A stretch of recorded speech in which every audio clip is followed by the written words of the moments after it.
Today is February the 25th, 1997, and we're interviewing Dr. Sircus, who was Editor of Proceedings from 1987 to 1995. Where were you born? Liverpool. Right. And did you come I'm a Scouser. You're a Scouser. And where did you go to school? In Liverpool. In Liverpool. Yeah. I went to prep school, and then the 1929 troubles came along. My father lost a lot of money, and I was taken out of prep school and went to a primary school where I stayed a year and was expected to get a scholarship, and sort of managed to just about make it and got to a local high school.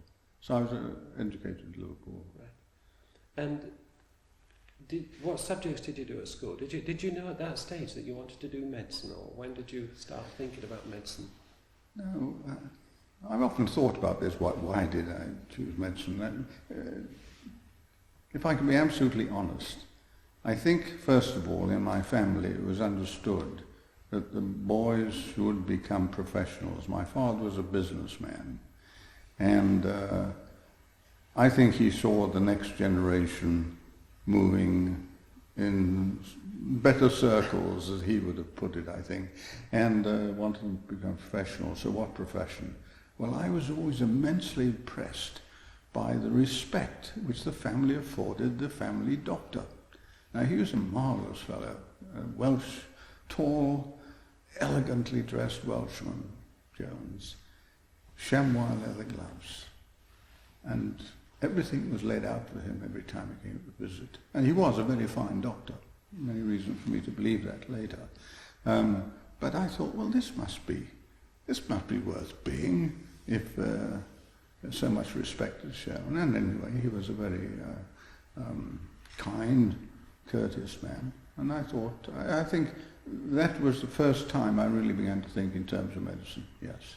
And then when I must have voiced it sometime, my father certainly didn't think there was anything wrong with that. So he encouraged me. Mind you, it's a narrow choice, isn't it? It's law or medicine, isn't it, in general?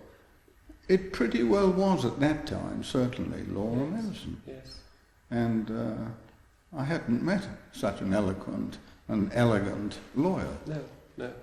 Did you enjoy school? Yes. High school? Yes. And I suppose I was always a bit ambitious. Yes. So I did fairly well, you know. I became captain of the school, head prefect and all that kind of thing. Did you play sport? Yes, but I wasn't very good.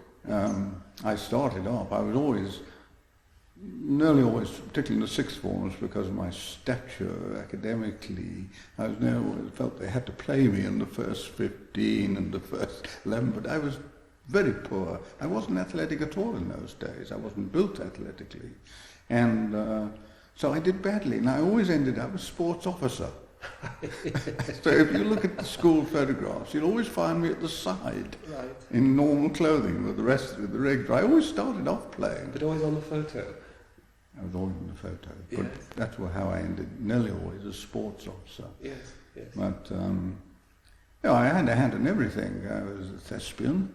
And lots of photographs of me as Marcus Aurelius Glabriel in Julius Caesar and things of that kind. And interestingly, and I had quite forgotten that until just some years ago, I edited the school magazine. Right. And I have the copy. I found I had kept a copy of the last year of a school magazine. That was in 1937 to 38. Right. And the other interesting thing about that, I don't know whether I should be talking about the sides or not, was that when I looked through this, when I rediscovered it, which was a few years ago, I'd forgotten completely that I had it. It was when I was tidying out some cupboards. I discovered something that I used, I must say, in the early stages of the proceedings, was that I'd written about half of it myself. And I'd use a pseudonym in one occasion. That it was to produce. I suppose the idea was to produce something. Also because And I don't know that I've changed that much, but I must have had a very high opinion of myself, because not only did I write poetry, which was published, and leading articles and other things in this journal, but 2 of the illustrations are liner cuts by W. Sircus. And really, when I saw this after a lapse of sort of 60 years, I really was very ashamed. But I suppose I found that was the only way to get a magazine size. So. Were you good at science at that stage? Had that? Oh, wonderfully. I was very interested in biology, botany and zoology. Yes. But I wasn't very good at chemistry. I never really understood chemistry. I don't think I spent enough time on it. And it's badly taught, isn't it? It's badly taught. They don't teach well, shapes. I don't know if it was badly. It may have been badly taught. Physics certainly was badly taught, and I really didn't understand it at all. But we had a wonderful biology master who did the botany and zoology. Fascinating. Yorkshireman, by the way. Fascinating fellow. And he inspired me without any question. That consolidated my view about medicine. Yes. And I did. I went on special trips like doing marine biology at Port Erin in the Isle of Man as an elective and things like that, and absolutely loved it. I know all there is to know about dogfish. That's for certain. Yes. Are there still people who you have contact with who are with you at school? Yes. Oh, yes. Not in the sense of close, because I don't see them very often, but yes. In fact, I had a call on the telephone only about 10 days ago from called Liverpool, a lot of Welsh, Owen Thomas Owen, who became chaplain to the University of Durham. Right. And Owen had a great influence on me when we were in the 4th and 5th forms, because he was much more erudite than I was, and extremely well read. Though he came from a very poor family, he was an only child. His father was, in fact, a night watchman on a building site, but that Welsh sort of push for education was there, and he had read Shakespeare when I could hardly spell the name, Yes. And he influenced me a great deal, and so I saw a great deal of him until after the war. He was a conscientious objector. He joined Quakers, I think, and was a conscientious objector, and so I lost sight of him when I was in the army, and then afterwards he went into the church. And I saw little of him. And then I hadn't heard from him for about 15 years, and he rang up about 10 days ago. And we were... Was Liverpool an exciting place to be brought up in? Because you get the feeling that for the Highlands and Islands read Wales, and then there's the Irish influence, and then there's the inherent Lancastrian influence. I mean, was it... It was exciting because of its sea-going population, I think. For me, there was huge romance down at the pier head. In those days, great liners came in, as well as all the cargo ships and the docks and so forth. And there were all the ferries going backwards and forwards, the Daffodil, famous ferries going back and forward across the Wallasey. It was really humming. Even just before the war, but especially, of course, during the war years, it was revitalised with camel loads, all the shipbuilding. So it was a very busy, active place. There were the bad years, which were 1929 to 1936, 37. But after that it came up again. Of course, it's gone back again now. It's gone quiet and subdued. It's not the city it was. Yes. Then what made you decide... You went to Liverpool to university, didn't you? Well, yes, I tell you this in all honesty. When I was in the 6th, first time I took the higher examinations, I got, I think, 2 distinctions and a good. The good, I got a distinction as well, a distinction in botany, and a good in chemistry. That's right, I took those 3 subjects. And I wanted to go to Oxbridge. Yes. Why? Because somebody had fed me guff about Oxbridge. So I thought this was very important. So I stayed on an extra year, because if you, in those days, if you obtained 3 distinctions, you got what was called a state scholarship, which took you to Oxbridge. Whereas I had a city scholarship, which would only take me to a red brick university. And so I stayed on. And, I didn't do it. I got wrapped up in so much, I again got 2 distinctions and a good, so I never got to Oxford. Same 2 subjects, or same 2 subjects? Yes, same subjects. Yes. Yes. I think I also did English literature. That was an extra subject. And so I didn't get to Oxford after all. So I took the next thing and went to Liverpool because my father's fortune hadn't recovered then completely. So there was no question of being able to give me more than a basic sort of support. What sort of business was your father in? He was a manufacturer of women's clothing. All right. Yes, and he had some retail shops as well. And when the crash came in '29, he lost his ordered manufacturing business, Right. and he was left with 2 retail shops, which he didn't really do. His wife, my mother, looked after, and an aunt, and that sort of thing. Right. He really wasn't a very good businessman. He was a wonderful chap, but he wasn't hard enough. It was, at the time of the great crash, he paid out 17 shillings in the pound when everybody else was paying out 2. And, he was a proud fellow. Yes. Proud to stupidity, you see. So did you go to university from home? Yes, I did. Yes. Yes, I was quite near. I walked across the park every day. Right. Lovely What was it parks. like? What was Liverpool University like? Medical school. I can't speak much about university in general.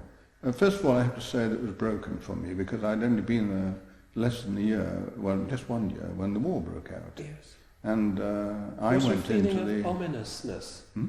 Was there a feeling of ill omen as the war came No, closer? it was an exciting first year. I enjoyed it thoroughly. That's 1938 it would be. Yes. And I enjoyed it immensely. And you did It was chemistry? very easy because I'd done all the subjects before, Yes. you see. It was a reproduction of what I'd done before.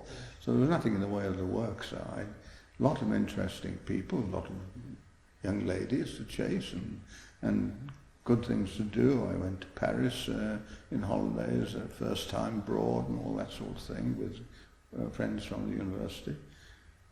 Joined walking clubs, went walking in the Lake District in Wales when we went work. It was great fun. Yes. Were the teachers in first year very good? Were they? Teaching? Yes. Or do you not? I mean, did that? It was quite good, but of course it was, the emphasis was on formal lectures.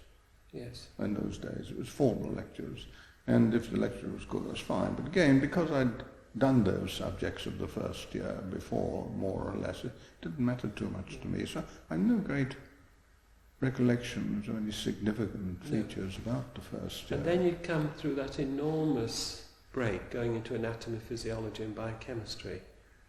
Yes, well, I was only just started that when, of course, the war broke out. Yes. And I went into the army as an ordinary soldier.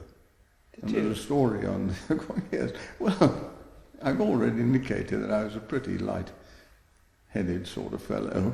Yes. And when the war broke out, first of all, of course, with my background, the thought that might have a crack at the Nazis was appealed very strongly. Yes. Secondly, there was a fervour about it, and about half the year volunteered. They had a, what do they call it, university recruiting board, and soon after the war was declared, they set up their trestle tables in the gymnasium of the medical school, and we all trotted down, and a substantial number volunteered. And what did your father say about this? Why did you not ask him? I don't think he even knew at that point.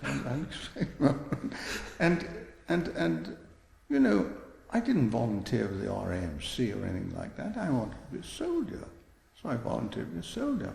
And the extraordinary thing was, out of this year of, now how many of us were there? 100 roughly. I was the only one to be called up. And that is absolutely true. And about 6 weeks after this thing, I got a notice to report to the barracks, by which time, of course, the fervour had largely dissipated, Yes. or to some extent.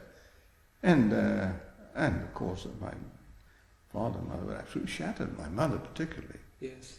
We thought this was an extraordinary thing to happen. But there was nothing to do. I had my papers and I reported.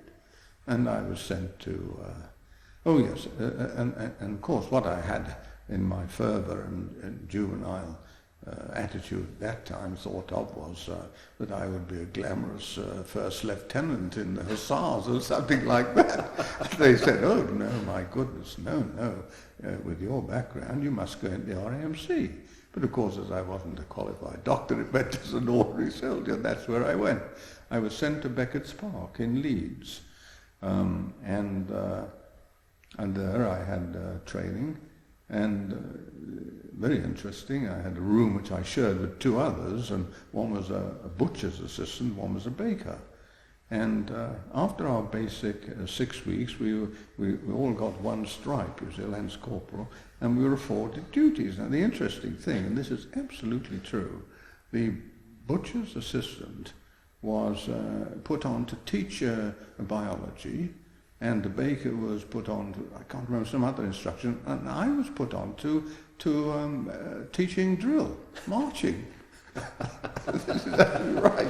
And this was now the deep winter of that year, and I was marching and you know, about turn and eyes right and all this for some weeks. How did you cope with that? Because that must have been Do you know, boring. I have to tell you that I enjoyed the whole experience. Did you? Yeah. That's the extraordinary thing. Yes. First of all, I'd never been so fit. I felt great. The food, which was often looked on in dismay by many of the people there, I thought was tremendous. Wonderful food. It was staple stuff, but it was excellent and plenty of it. Great outdoor life. No stress, no exams. It was wonderful. Yes. So I thoroughly enjoyed it. And I liked the marching and all that. Didn't mind that at all. I had these good friends, these simple chaps that I was with. And then and then behind the scenes, my mother, I think, was the prime mover. Yes. Had been on to the Vice-Chancellor and maybe the local MP, and I said, my son, what do you mean my son is an ordinary soldier? You can imagine. She had very definite, and she pressed very hard. And I think the university also played a significant part. And so after I'd been in for about 6 months, I suppose, 6 or 8 months. All of this in Leeds? No, mostly in Leeds, not all. No, I did some trooping on trains, bringing back people from the south coast up to hospitals and all that kind of a short time. But mostly based in Leeds. And then one day I was sent for by the commanding officer of Beckett's Park and said, look, we have this order, you ought to be sent out on leave. Leave? He said, yes, you're not being discharged, but you can go out on extended leave and you'll have to report every month to the local barracks, and while you're still a student, you'll be able to stay on leave. And that's what happened. So I went back to the medical school. And were you kept on a private's pay, or were you unpaid? Oh, unpaid. Oh yes, definitely unpaid. And here came the reluctant hero, came back to the medical with school. Your stripe? One stripe. Oh yes, I've got photographs of me on leave, you know, at the sports ground at the university, watching my friends playing rugby and so on. Me with my one stripe and my flat hat and so on. Very intriguing. And went back, and of course I'd really forgotten the anatomy and physiology that I'd begun to read, particularly the anatomy. And I recall that when we came to second MB, which was some months later, as it were, I could cope with the physiology and the other things. I simply didn't know the anatomy. I hadn't done enough. I'd missed all the dissecting, or a great deal of it. I'd done some, of course, tried to catch up. And I recall that I got the external examiner in anatomy in second MB, and he made mincemeat of me. I couldn't answer his questions. And I remember the professor of anatomy, who was called Wood, who was an excellent man, and was a well-known anatomist at the time. I remember seeing him coming over and calling the external away and whisper. And I am pretty certain he said, look, this guy's been in the army for 6 months. We can't expect too much from him. Because I got through. Well. And there was no way I could have got through, because I simply didn't know the anatomy. Yes. And in fact, my anatomy has always been deficient ever since. It was unfortunate. Despite the emphasis on it, it's the least thing one needs, isn't it? It's the least. part of the training one needs in many respects, sadly. Least, I don't know whether it's the least actually. I don't know that I agree with that. Have you ever missed not knowing the course of the obturator nerve? Well, I can't remember whether I have or not. There may have been time. but I've always felt a little bit uncomfortable about having to rely on mnemonics like Timothy Duthbeck's All Very Nervous Housewives and the relationship of the nerves and the arteries. Yeah. Were they in those in the second MB period, in physiology and anatomy, despite the gap, were there people there who you remember as being outstanding? Were there outstanding people among them? Teaching you. Oh, teaching. Well, as I've indicated, Wood was an excellent. The anatomy lecture was quite outstanding. Yeah. I don't recollect others at that level. Yeah. No, I quite honestly. I have some memory deficit, so it may not be always that they weren't outstanding, but I can't recall. No, they don't. They're not indelibly focused on you. Yes. Later on, there were certain clinical teachers that were very impressive. Yes. And then you started the third MB period, which is the pharmacology and the pathology and the bacteriology. Yes, as I recall. Did you enjoy that? I have to confess, I think about this period I began to find other things around the university more interesting to do than other just than work girls, away at the books. Yes. I was pretty eclectic in my taste in those days, yes. so I was into debating societies and dramatic society and even to politics. I got a little involved in politics.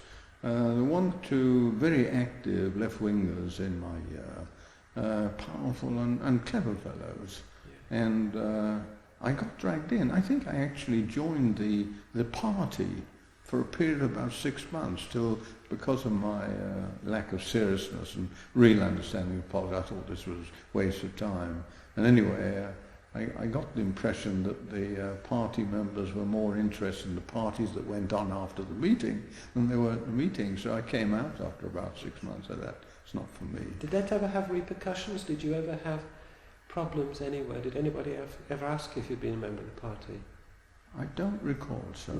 No, I don't recall that ever rebounded. I reckon there was a period, of course, in history of this country that might have been slightly something of a problem. But I'm sure if they'd looked into my records, they'd have realised that I was a menace to nobody.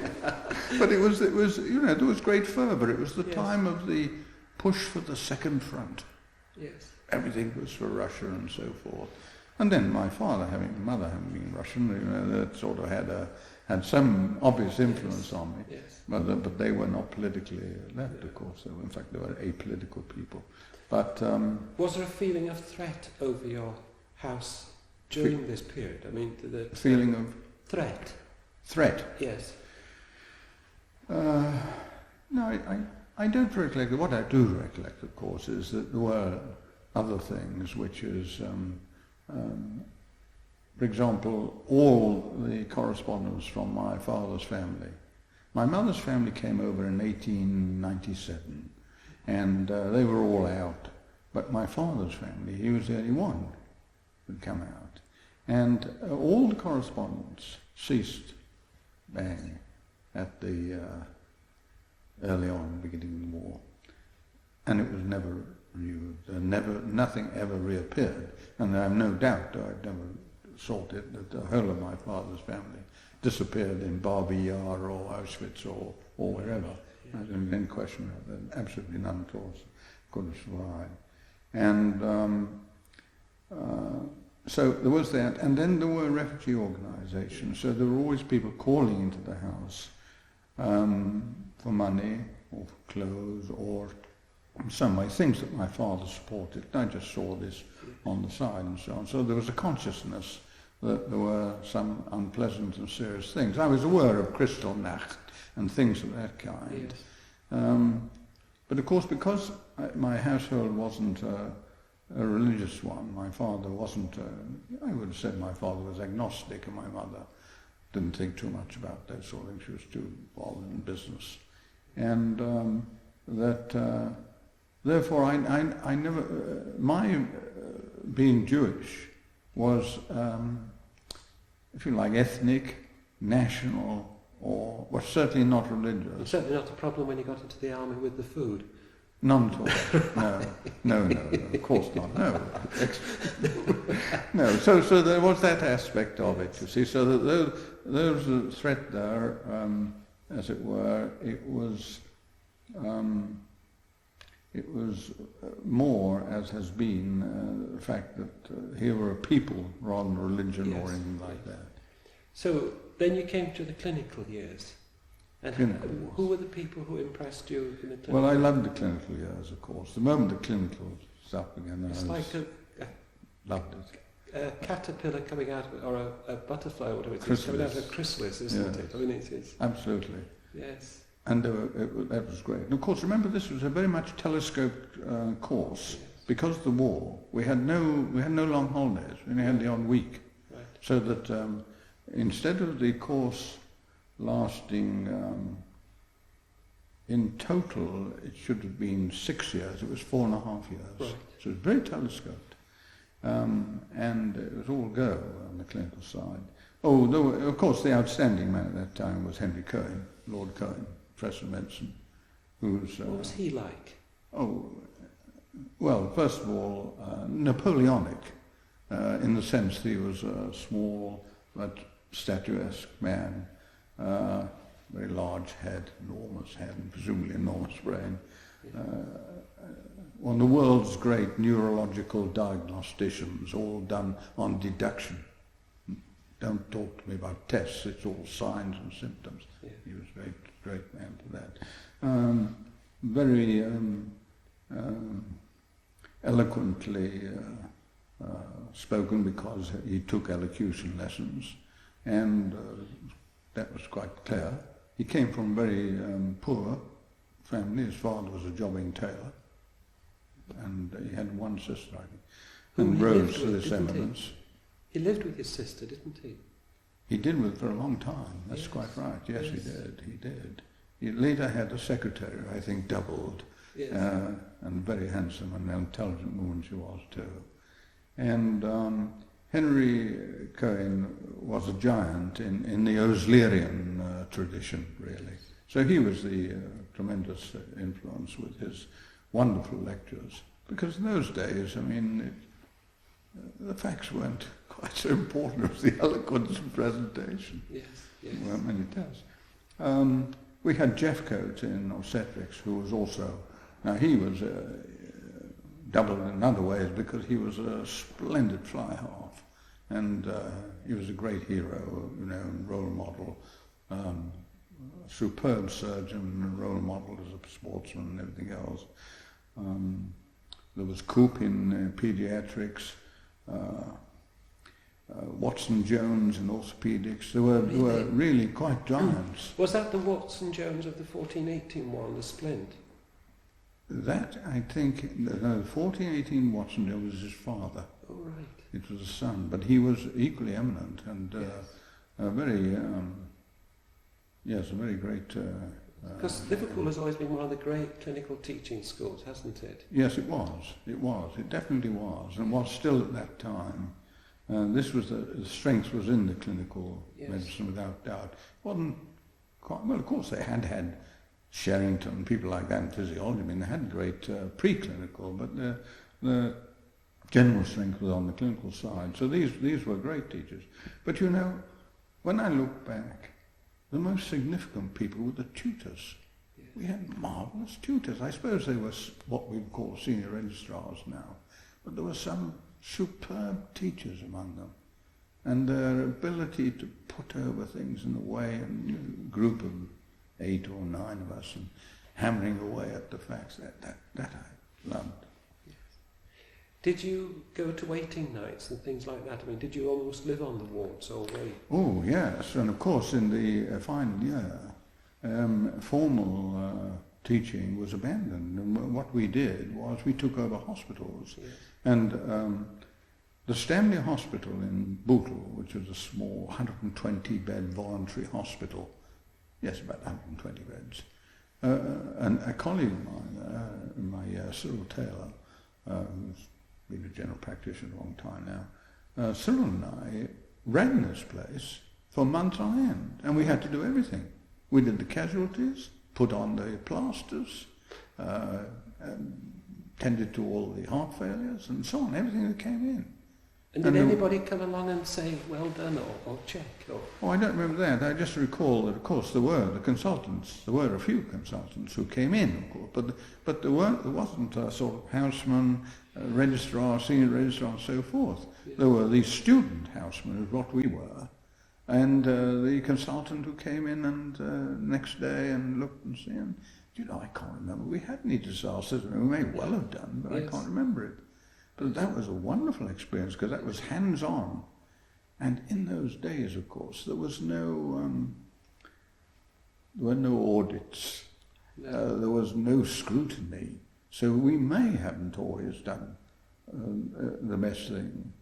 Or put it another way, there was only limited things one could do. 50 years ago, limited things one could do, and consequently there was less to go wrong in a way. And if people died, well, it was expected and so forth. Whereas now, a death is evidence of failure. Yes. Whereas at our time, it wasn't. Yeah. So I think it was in that way. It wasn't stressful at all, yeah. And it was exciting. Of course, there were the air raids going on. Liverpool at the time were being bombed, and Bootle, of course, where all the docks were. So every other night they'd be dropping around. We'd get some casualties, and we used to attend to them. Yeah, did you have to go out into the bombed areas and collect people? No. Or did the air raid wardens and others bring them in? No, nothing like that. That must have been quite frightening and traumatic, though, wasn't it, to be bombed? I mean, of all the things, I mean, that... You know, when you're young, you don't have those sort of fears, really, unless you've been subject... I'll give you an instance of it. Fairly early on, before that time, when I was living at home, I lived on what's called English Boulevard, which had a very broad boulevard with running down the centre were tram lines. On each side were trees. It was all very lovely and trees. And then a road on one side, road on the other, so it was broad. Now, from the air, I should think that could easily have been seen as a railway of some kind. Yes. But I do remember this, that one night, or in the early hours of the morning, I shot out of bed with this enormous blast and bang, and up I went and out, and so did everybody else in the house. House shook and all that, and there was some shattering of glass, which came from the front drawing room, and that was it, and everybody was there all right, and it was all dark and black out, and heard nothing more. And the next morning, because eventually we went back to Edinburgh, next morning we looked out, there was a crater right in the middle of the, not at one crater, but a line, beautifully pinpointed by the whoever was the German bomb aimer, right along this tram line, which he probably thought was a railway. And so the edge of one of the craters was about, I would say, not more than, at the most 8 or 9 yards from the front door of the house. And all we had was some windows shattered in the front drawing room, and it had dissipated in some other direction. So we were there, we were within 8 or 9 feet. Now, I don't remember any kind of what is now called post-traumatic stress. No. I don't remember anybody saying you must be cancelled. Yes. Nothing like that. What I remember was the excitement of sleeping, my parents under the table, and we sleeping in a cupboard, and then going into the shelters each night. And the bombs I don't remember. Yeah. Missed those. I mean, they were incidental to the excitement of sleeping in a cupboard. We had an Anderson shelter in the back, but I don't remember we ever occupied. No, we slept in cupboards. And do you still contact? In your year and thereabouts, did you make friends which have persisted?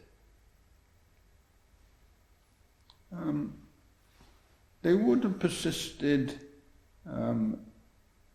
if I'd stayed in Liverpool area, because I had very good friends, which 2 or 3 from the that were firm, until I moved away from Liverpool after the war.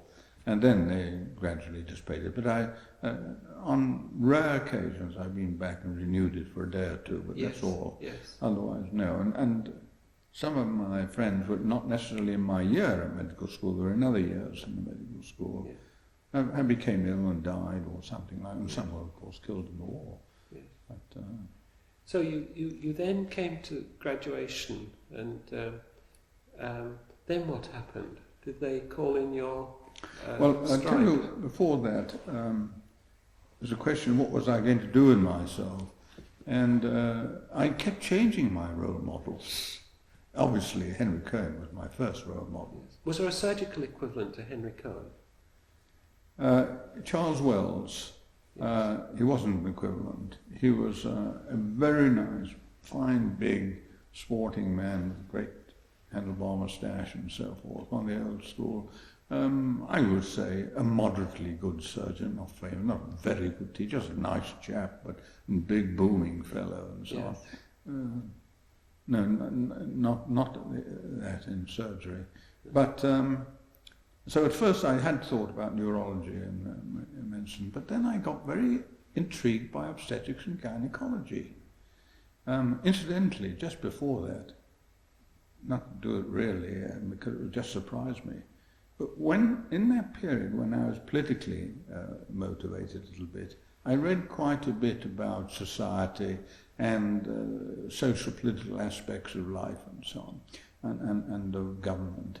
And so when public health came along, I found the papers an absolute doddle.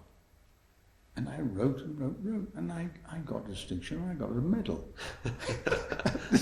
This was, I mention this because it confused me, because the last thing I'd want to do would be public health. I was a clinician. Yes. And here I was with this silver medal for public health. And so everybody thought I was going to go along that path. Well, that was the last thing I intended. Yes. And obstetrics and gynaecology took me. And because it took me, I worked hard at it.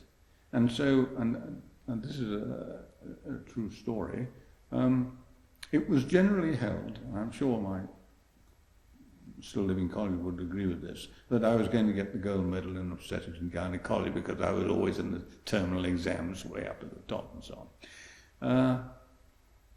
And I thought so too. Papers were dotted, no problem. Came to the clinical, and I got the external examiner. That's not surprising. And then in a fashion that's, I think, characteristic of my personality, it was the most interesting case. I'm afraid I can't remember now the exact nature of it, but it was unusual. But I got it right away. Large, fat, multip. And I got it right away. And so I went in on that issue.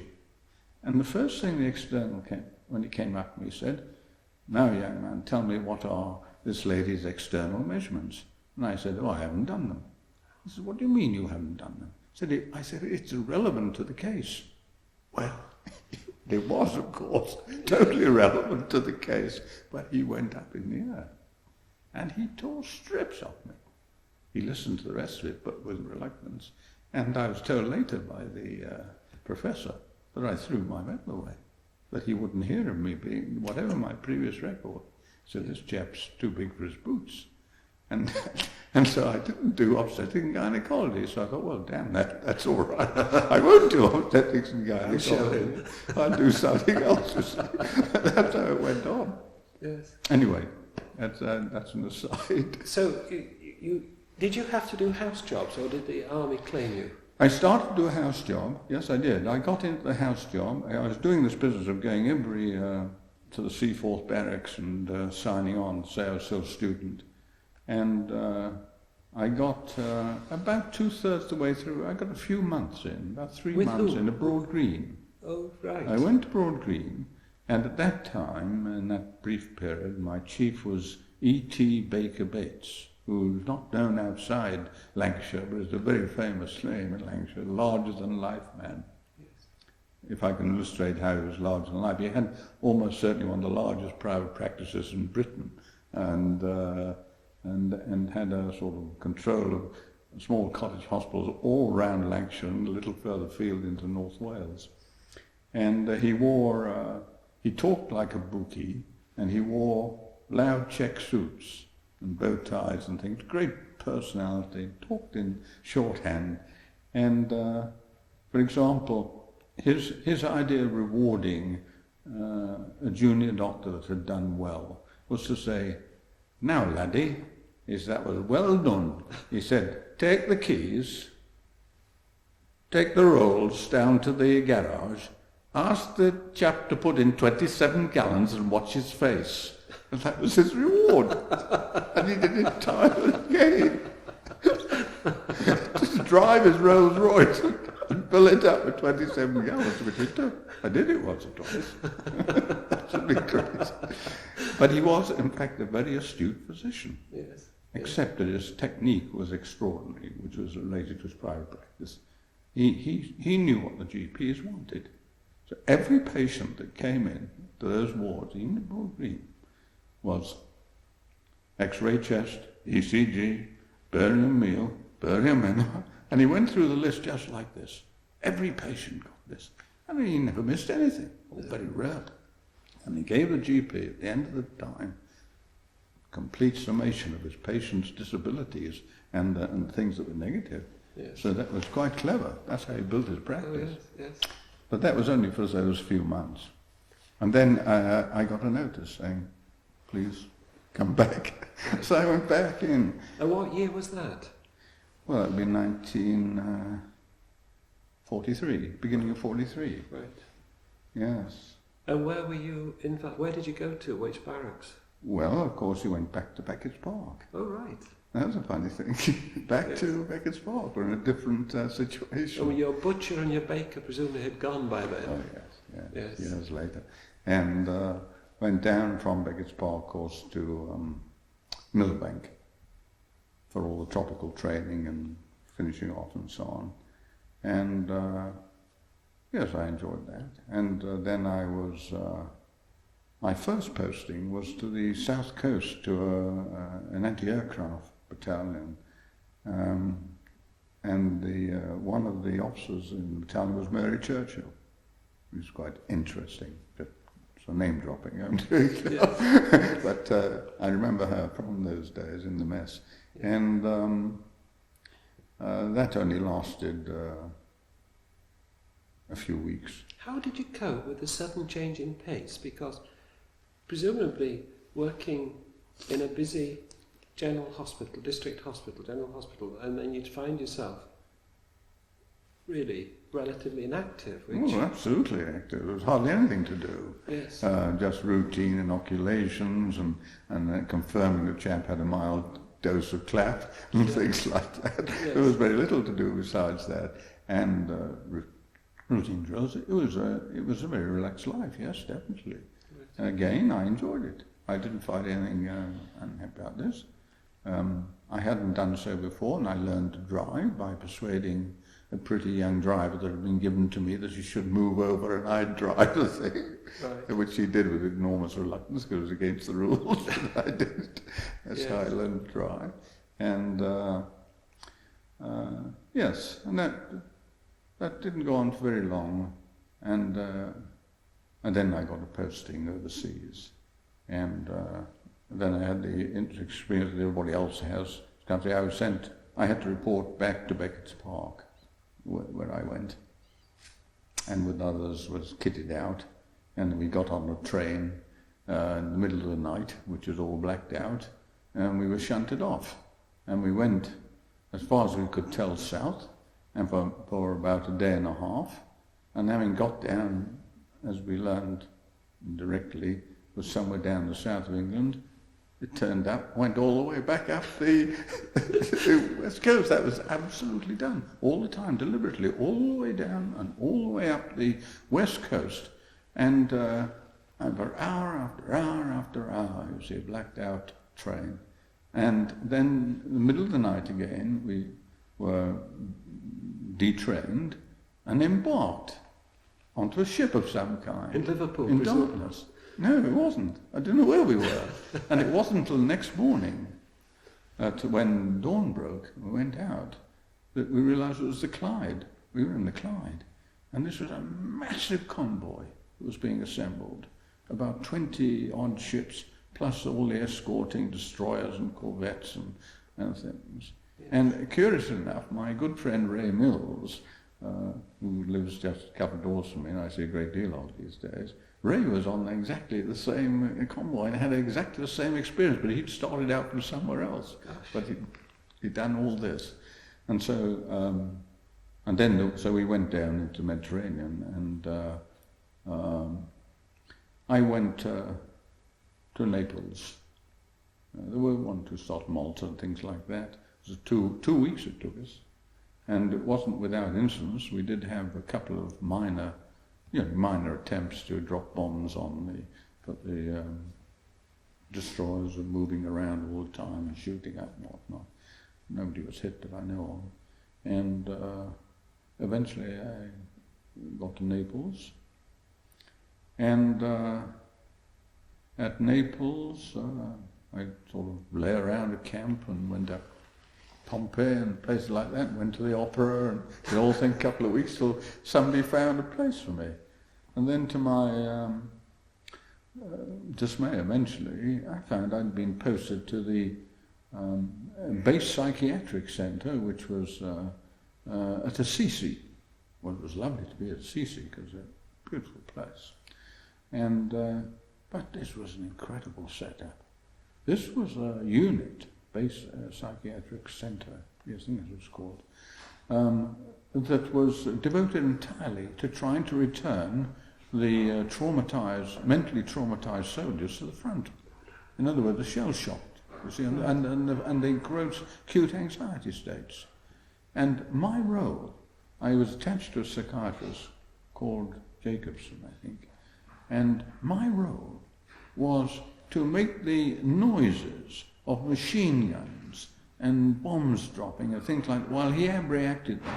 I gave them a shot of pentothal. And he talked to them this went on for, by the end of a few weeks I was going out, this wasn't what I joined the forces for. And I was very lucky, after about 4 or 5 weeks, the DDMS, the Director of Medical Services, came round. And I got a chance to speak to him. I said, "You've got to get me out of here. This is crazy." And he listened to what I had to say. Said, okay. Shades of Pat Barker. Shades of Pat Barker. I haven't read that. Have you not? No. Oh, Bill, you should. Which particular book's that? There's a trilogy on abreaction in the 1418 war. Oh, I don't know that. Yes. Oh, well, tell me about it later. Yeah. Yes. Well, that's crazy. And I don't know how we got those chaps back if ever we did, but it was desperate stuff. And so he posted me, and I went up to a field ambulance. A couple of weeks later, I got a call. I went up to a field ambulance for a day, and then the medical officer of the 1st Battalion, Princess Louise Kensington Regiment, was killed, and I was sent to replace him. An interesting thing about that is that he was a Liverpool doctor. He wasn't in my year. He was about 2 years ahead of me, so I knew him. Yes. But he was killed by a stray shell, and I took his place. So I became MO to the 1st Battalion. That was we were moving up to the Gothic line. It was after Monte Cassino, and it was just north of Assisi. And I had a regimental aid post at a place called Castel del Rio. But I remember, very interesting, the very first night, I wasn't the only one to be sent to the field ambulance for on posting. There was another young doctor, whose name I can't recall, a very slight chap with spectacles and looked a sort of nervous sort of fellow. And he was... when I went to the Kensingtons, he went to the Buffs, and within a couple of days they were in action. And I'm absolutely certain my memory is correct that in the very first action in which he was engaged, and they were in the same valley in which we were operating, he earned an MC. Gosh. He did something extremely courageous. It was something to do with one of the light armoured tanks division getting bogged down, and it had wounded soldiers, and he went out and a considerable danger and got them back, and he got an MC. And I just thought myself later when I heard about this, of course, I don't suppose I'd have done that, you see, because I'm not made of very stern stuff. And this was a quiet sort of chap. Yes. I wasn't tested, fortunately. Anyway, so I was with the battalion, and then I was with the battalion all through the rest of the Italian campaign. Through the action and all the horrors of that. Now we were, yes, I was in action, but it wasn't. It was an action that only occasionally threatened me in physical terms. The reason for that being is we were machine gun and mortars. We were a support battalion, so that we doubled with the Northumberland Fusiliers. They were also machine guns and mortars, and so they would go in the line for, shall we say, 2 weeks, and support, and then pull out, and we would move in and replace them. Now, because of the way in which when you moved in, you moved to a group like the Yorks and the Buffs and so forth, the medical officers of the battalions to which they were supported looked after them, and I stayed with the immediately behind the line in the first, I've forgotten the title now, what it's called, but the first staging post behind the line, where I kept a regimental aid post, so that if any wounded, they would be attended to first before being sent on to me. So I wasn't sort of in the trenches, literally. I'd be perhaps a mile and a half back. And in fact, my very first RAP was a pigsty, which I roofed over. We used that for thing. But we were on a great bluff overlooking this valley, which the Germans were on the other side, and we'd had great difficulty in getting through this. This was moving up towards the Gothic line. But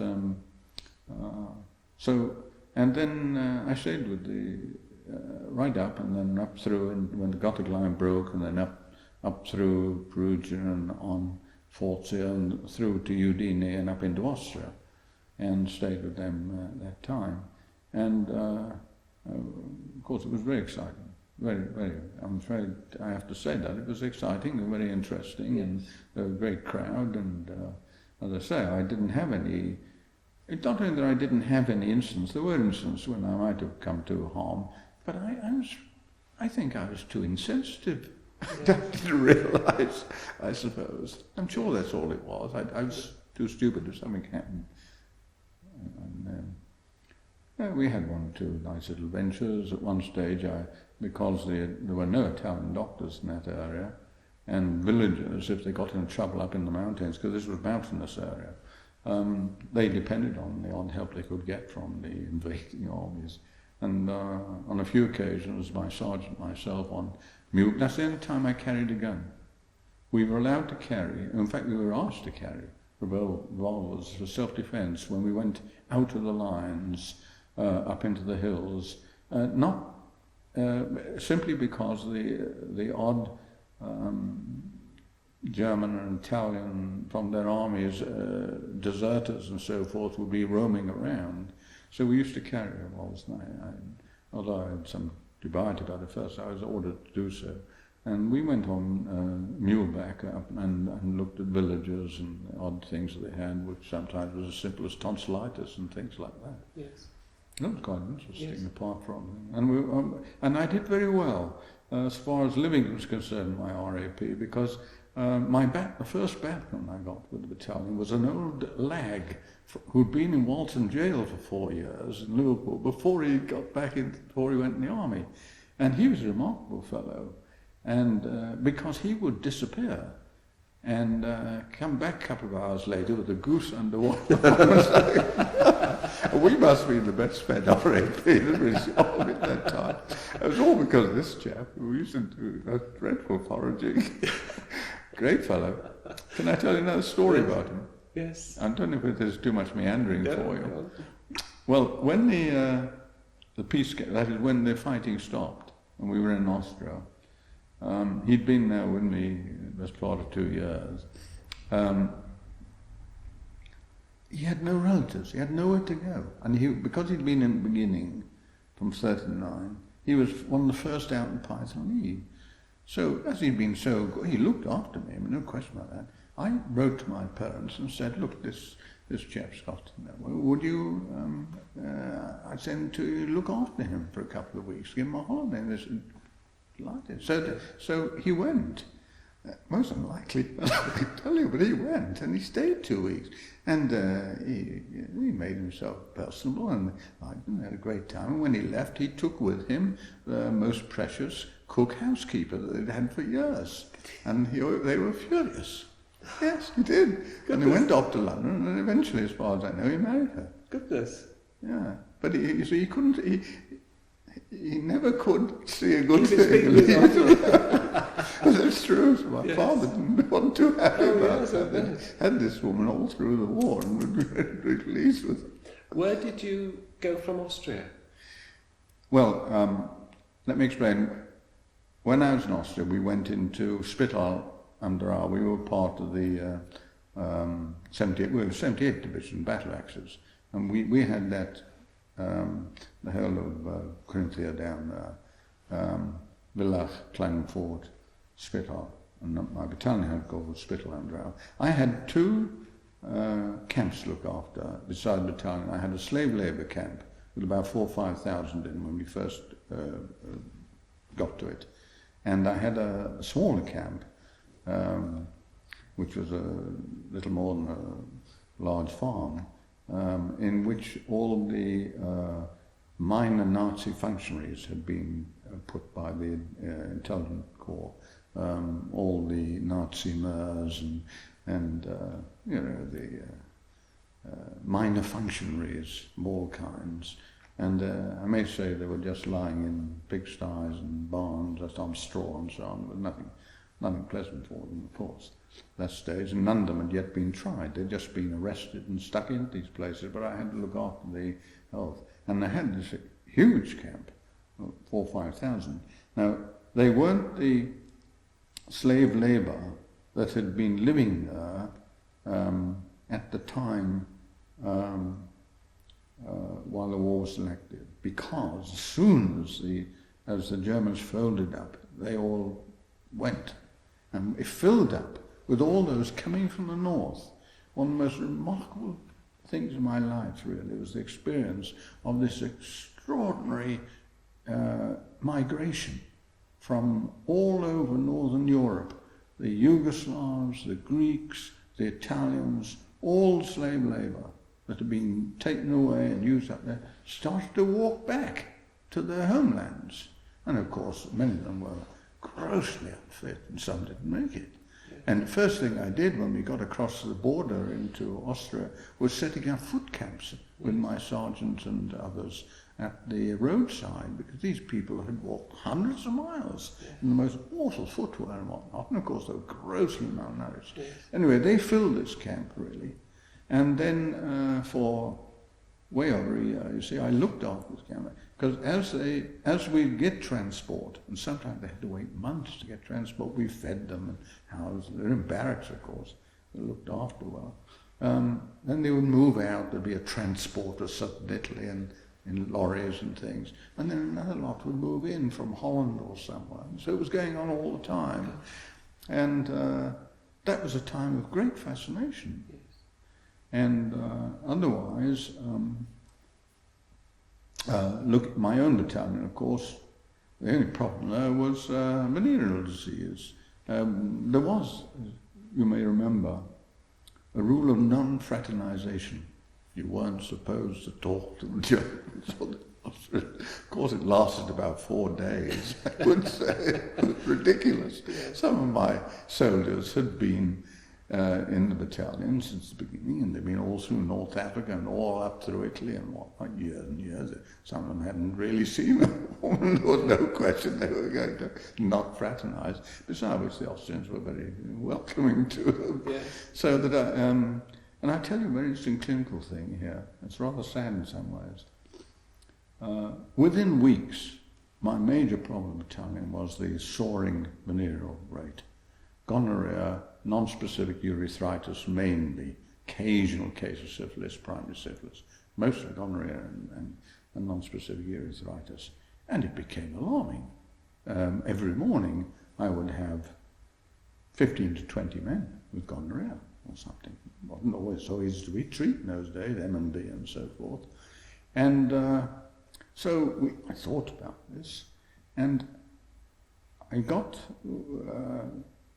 from somewhere in the supplies, I got hold of a lot of canvas, and together with the corporal and the sergeant and myself, we made up 1,000 packages, like a canvas roll, and in each one I put 2 condoms, piece of soap, some mercury ointment, which was the standard treatment then for the syphilis, you see. I forget all, but it was a package, a protective package, both treatment, prevention and treatment immediately afterwards if you're exposed. And with the agreement, of course, of the commanding officer, distributed it to everyone, man and officer, in the whole battalion. And within a month, it disappeared. The morning thing got down to 1 or 2 people. What had been 15 to 20 men got down to 1 or 2. Gosh. It was phenomenal. Great success. Colonel got very excited. We must spread this. I'm due up at the divisional, the great corps meeting, in Vienna, I think it was. And he said, there'll be a mention of dispatches for you, my boy, on this, all this stuff. And away he went. He came back absolutely crestfallen. Apparently, he produced I made him graphs and figures, and he produced this at the meeting and said, yeah, this should be throughout the entire corps and so on, we could eliminate that. And there were 2 Roman Catholic padres or chaplains or chief chaplains or what have you, and they were horrified apparently. And there were condoms in this package, so they created such a storm that he was told by it was Alexander, I think, General Alexander, forget it, we can't resist, because there was a number of battalions with Northern Ireland and others, heavy Catholic proportion in their ranks. And I was told that when he came back, burn them, get rid of them. No question, and there was no question about it. And so I had to, and it was done. And of course within a month, back we were to 15, 20 a day with gonorrhea and all the rest of it. And that is a very sad reflection. But it was my first piece of practical research in a way. Pax Romanis. Yes, yes. And so that was the sort of thing that was going on. Then what happened after Austria? Did you go home? Well, no. Then I got a first leave, of course, while I was still in Austria. Went back a while. But meanwhile, having been with the battalion for that time, and now we're into 1945, late 45, I thought, well, now I've got to be thinking future. Oh yes, I tell you what influenced it. Originally I thought, well now, any day now I'll be posted to the Far East. And now I quite look forward to that. Oh, well, yeah, I know I'll travel those parts, that'll be all right. I've had my share of Europe, as it were. And but before that, of course, they dropped the atomic bombs. And it all came to an end. There was no going to be a Far East, so I had to do a rethink. And when I did the rethinking, I thought, well now, I do want a hospital career. Much as I admired Dr. Jones, I didn't want to go into general practice. I wanted a hospital career as a physician of some kind. And so I applied to be reclassified as what was called a trainee specialist, which you couldn't do, which meant that you had to go to a British military general hospital as a sort of junior doctor, as it were, and train up. And they agreed. And when I came back from the first leave, I had a couple of weeks at home, came back, I found I was posted back to Italy, to Milan. Now that was unfortunate, because I'd met a girl, and I wasn't anxious to leave this girl behind in Austria if I was going to have my career in Italy. I married the girl, by the way, so it's quite a reasonable story. And When I got to Milan, I found that I was, I've forgotten the name now of the commandant, but he was a very nice man. And I, quite early on, in the first week, mentioned my dilemma. And he was one of those unusual people. Oh, we can't have this, old chap. Of course you must go back to Austria. That's absolute rubbish sending you down here in these circumstances. But he got on, and within a couple of weeks he had to be posted back to Austria. And I went up to Graz. Right. And that was a fortunate posting, because the 48th British Military Hospital in Graz had half the university hospital, which was a magnificent hospital for those days. Enormous place, we had nothing like it in Britain. And it had every sort of facility. And we had half of it. And in the other half of the civilian the place was being run by, as it were, run, I mean, at base level by a senior resident medical officer who was a man of my own age, young. He would have been of a sort of outstanding senior registrar called Wolf. And I got chatting with him and got to know him, and so I began to do rounds with him because he had all this civilian material, and they had fantastic pathology. And he spoke excellent English, as so happens, anyway. And so there was no sense of animosity, there was no sense... None whatsoever. There wasn't any on either side. No. Not at that level, not in the hospital. No, none at all. Yes. And interesting features about that. One was, it gave me the clinical basis for accompanying what I was doing, which was I'd acquired Price's textbook of medicine, which was the Bible at that time for me, and books of that kind. And I was doing a postal course. There used to be a postal membership course in London. Yes. And you paid a couple £100, I can't remember. And I got all these things to write essays on. Questions sent back to London by post, would come back a couple of weeks later, mark and comment. And I worked very hard. I had a flat in the just above the officers' mess in the hospital. Because by then I got married. I got married in the lines. Once I got back to Austria, brought my girls from Spital, and we got married. And they gave me this very nice flat, and it had a roof garden. I used to sit up there in the summer months and work away. And I've got photographs, and I can see how worn and serious I was, bashing away at these things from London and reading Price's textbook night and day and so on. And then getting this clinical stuff with Wilfred, obviously. And they had a very interesting thing in that hospital. To facilitate undergraduate teaching, they, whenever they found a gross case of disease, say an acromegalic or huge gordon, they employed them on the staff of the hospital, doing anything from clerking to sweeping the floors. Yes. And they had about 20 or 30 absolutely outstanding examples of rare diseases. And whenever they were teaching, they just whistled on the telephone and had them sent out. Right. So they always had an example to show. Right. And that would help too. And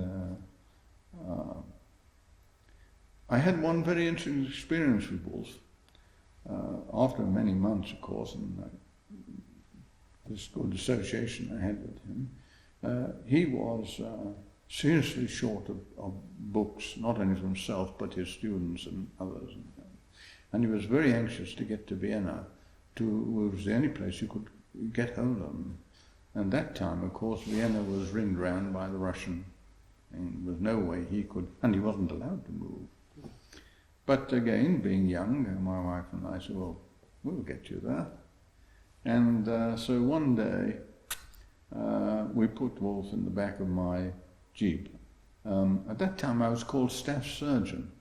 That's because besides the trainee medical specialist, I had to do all the obstetrics and gynaecology, which I enjoyed, of course, because it allowed me to go back.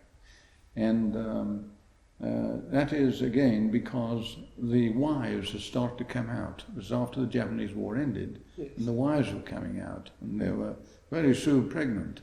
So I had plenty of work to do. Yes. And so I had the staff surgeon's Jeep, and we put him in the back. and we drove off. And then when we got near the Russian lines, we put him down on the floor at the back and covered him with a rug, and there were newspapers, and they scattered things around and all that. And blow me, when we got to the first post, there was a Russian soldier. Now, all the stories you've heard about Russian soldiers, they're absolutely true in those days. This chap waving wasn't a Kalashnikov, it was another kind of machine gun in those days. I pulled up. So I pulled up, and he grabbed papiers, and I said, "British officer, what do you think those are, mate?" Just pips. And no question, no papers. I don't have to show him papers, you papers. And he was as drunk as a lord. And I could hear from the blockhouse, which is just close by, raucous laughter and jeers. They were all drunk, as the Shelton were in those days. And I thought, this is very dangerous. If I get out or anything happens, they're going to discover Wolf. And then I realised he had a foot on the board and he had a hand on the thing. So very quietly I slipped it into first gear. And then suddenly I put the gun down. And went, what? And he just spun away like that. And I did this, because I thought it was going to be, there was no rattle of shots. Sufficiently drunk, I should think, that he couldn't get up very quickly. So I had no shots, but I thought, my goodness, of course the next thing is that they'll ring through. I'll be stopped. So we were somewhat terrified. We kept walking down there, but somehow we got through. We got away with it. And 2 days later we got Wolf back, and he got his books. But that was one of the hairy moments. Yes. That would have been ironic, wouldn't it? Oof. Yes. Yes. And then when did you come back home from there? Yes, I was grade specialist in Grants, and then when did I come back? 47, I suppose, early 47. And then I came back, and by then, of course, I'd become an acting major. I was acting. That is because I became OC Medical Division. Now, the reason for that was simply reflected the fact that the leaves were coming through, not leaves, the discharges. And so rapidly all the people in front of me, every few months somebody was going, and I was getting moved up a rank. So within a year of being a trainee specialist, I was a specialist, and I was OC Medical Division.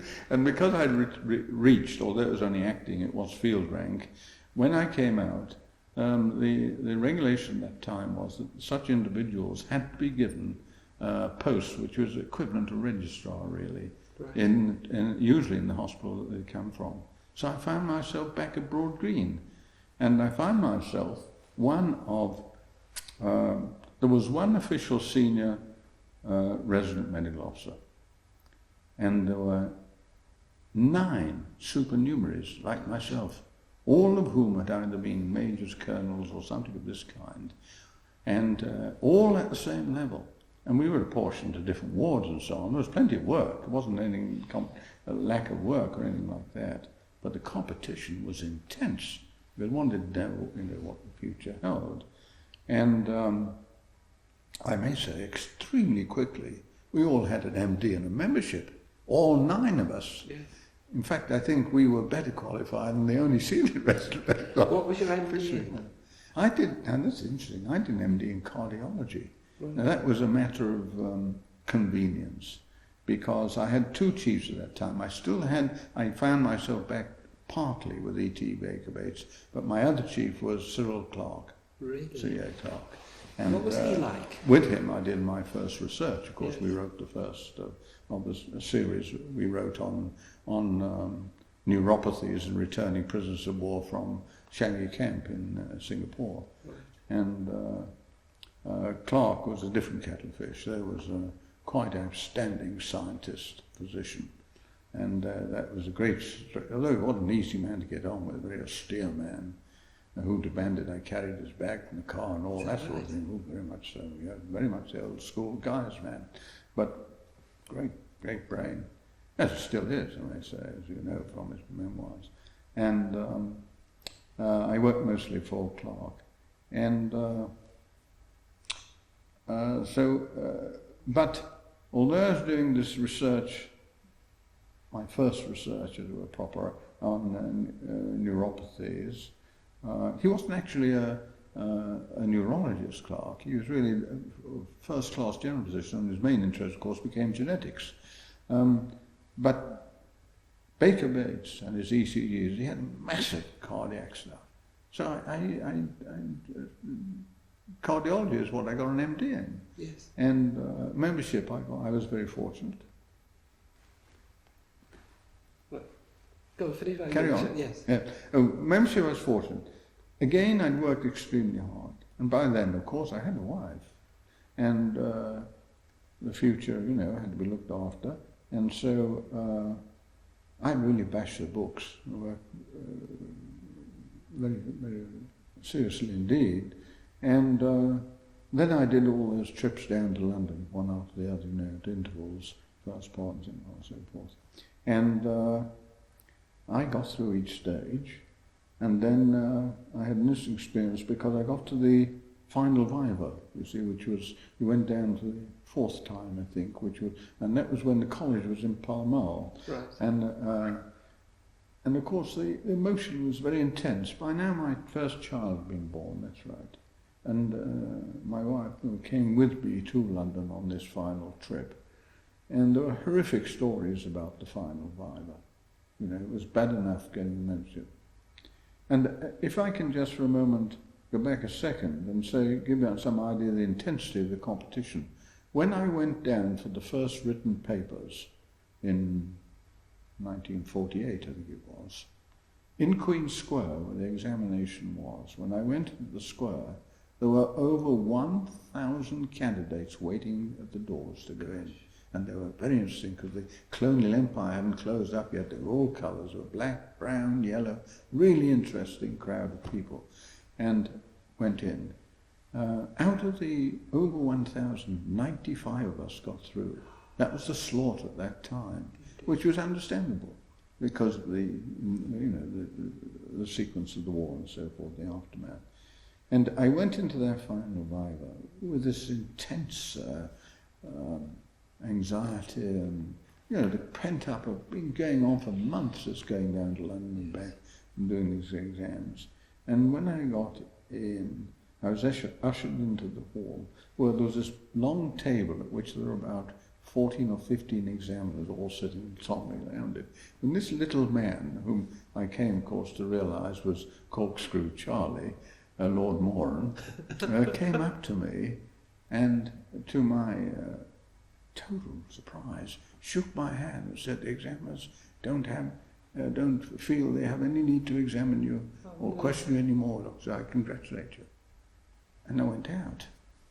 Well, curiously, the effect of that upon me, that total surprise, was to render me speechless. Yes. So when I got back into Trafalgar Square, where my wife was sitting, I couldn't tell her what had happened because I was still struck absolutely numb by this extraordinary sequence of events.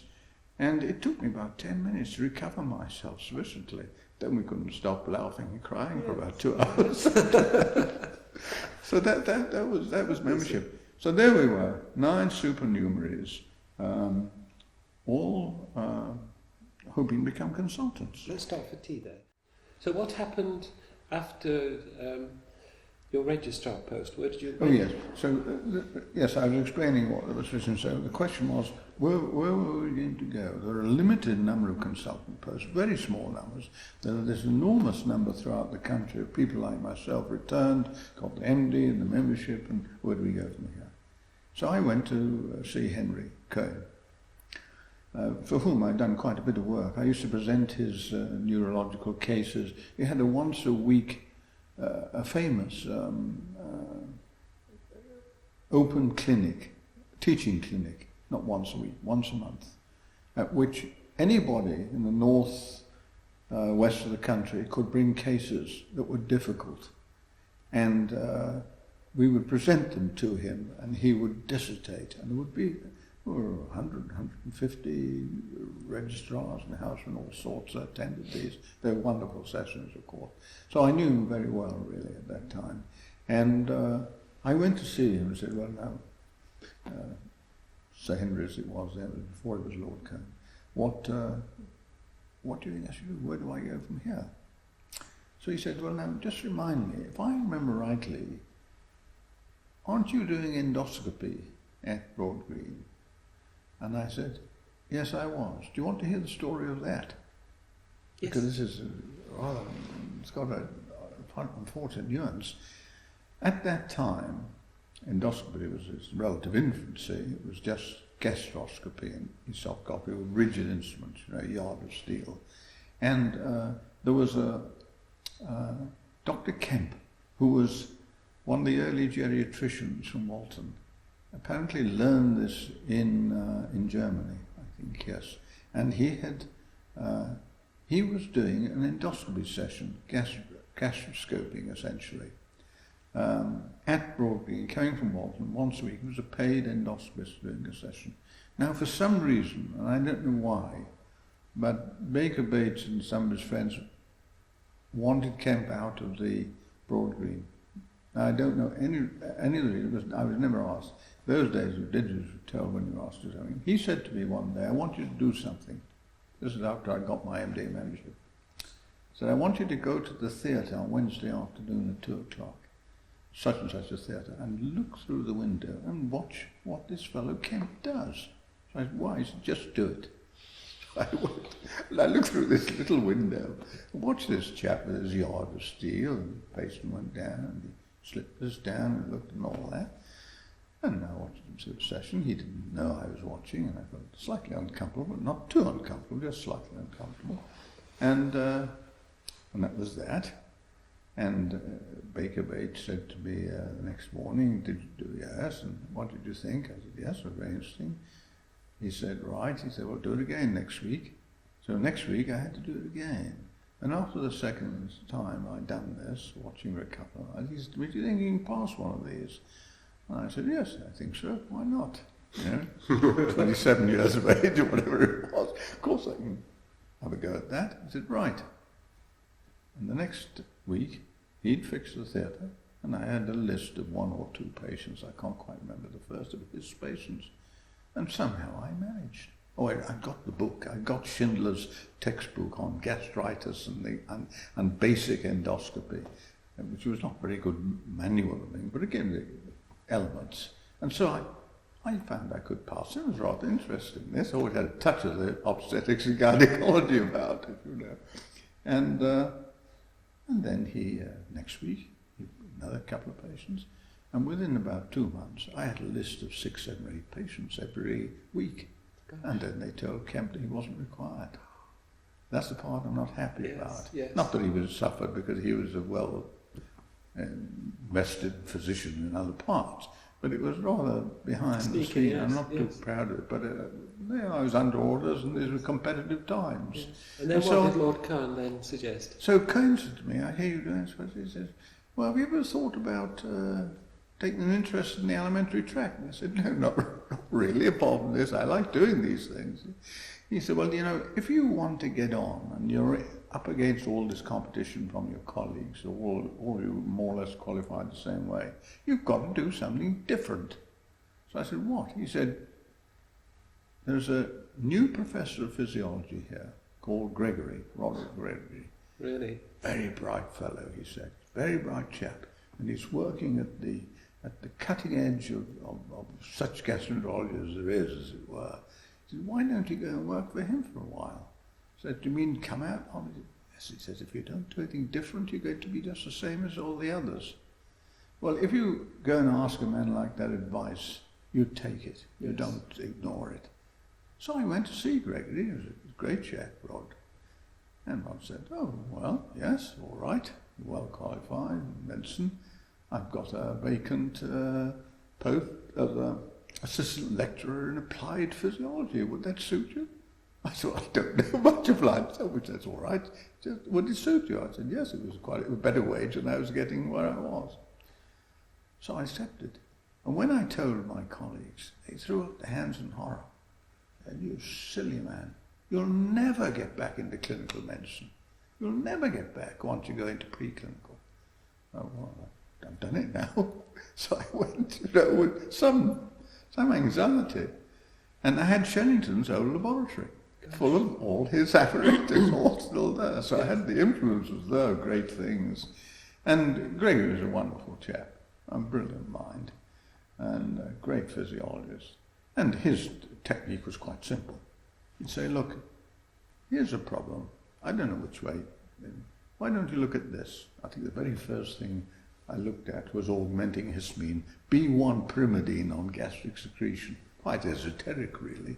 And he said, I'll show you how to make the dogs and the cats. And he taught me how to make all the special preparations, the Thurivella loops and gastroenterostomies and the various Heidenhain and Pavlov pouches and how to decerebrate cats. And I learned the whole of the basic physiology trade from him. He was a very meticulous and very rapid surgeon. I enjoyed it immensely. Yes. And so I got in doing all this, and so I did that for about a year and a half with him, learned all tricks and trade and so forth. And then he said to me one day, there's a post going at Sheffield. Now he said, this stuff of yours should be a PhD. You don't want to just send off on papers. We do a PhD on it. There's a paraclinical post going at Sheffield with Edward Wayne and Raymond Brodie at the Sheffield Royal as it was called a Grey Clinical Research Fellow, I think. Clinical Research Fellow. He said, this would be a nice grading. He said, I think you should go for that. So I went for it. And again, obeying the advice I'd been given. And I found myself with one other competitor for it, Sam Oliski. And I don't know Sam. Sam's a brilliant fellow. Sam, Manchester man. Great brain, a great chap. And Sam Oliski obviously got it. Oh, he was, intellectually my superior, no question about that. And but they asked me to stay behind, and they said, look, we've had to give this to Oliski. He's in every respect, he's the right man to get this. But he said, we'd like you as well. Would you take the same post except without the title? Same wage, same everything. So I said, oh yes, I'll do that. Yes. So that is. So Sam Oliski and I started the same day. And it was very interesting that day when we started Sheffield, when I moved over, because on the day we started, Krebs, you remember Krebs? Yes. The great Krebs was there still. His laboratory went on fire. It was burned out completely. We always laughed over the pub for months afterwards about the warmest welcome we could have got. It was next door to where we were. Gosh. Was this biochemistry lab with all Krebs apparatus, and all went up in smoke. And his records and everything. No, I think most of his records were saved, but all his apparatus and whatever was going on at the time went up in smoke. Yes. And that was an auspicious start. And Oliski worked on, he was a metabolic, he was interested in diabetes and metabolic problems, and worked more with Eddie Wayne, and I worked more with Hyman Brodie because he was a physician with an interest in gastroenterology such as it was in those days. But I simply carried on doing my work, but now the slant was on more practical clinical problems, like I looked at pernicious anemia, urapepsin and pernicious anemia. I also did what was quite a useful piece of work at that time with my knowledge of dog surgery. A chap called Maroney in Liverpool had come up with an operation to deal with the dumping phenomenon following gastrectomy.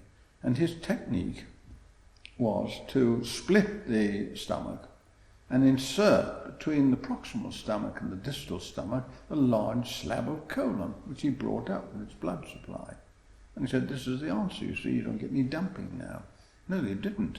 But I endoscoped a number of his patients months after he had done this. They all had gigantic gastric, colonic ulcers, as it were, huge ulcers in the colon.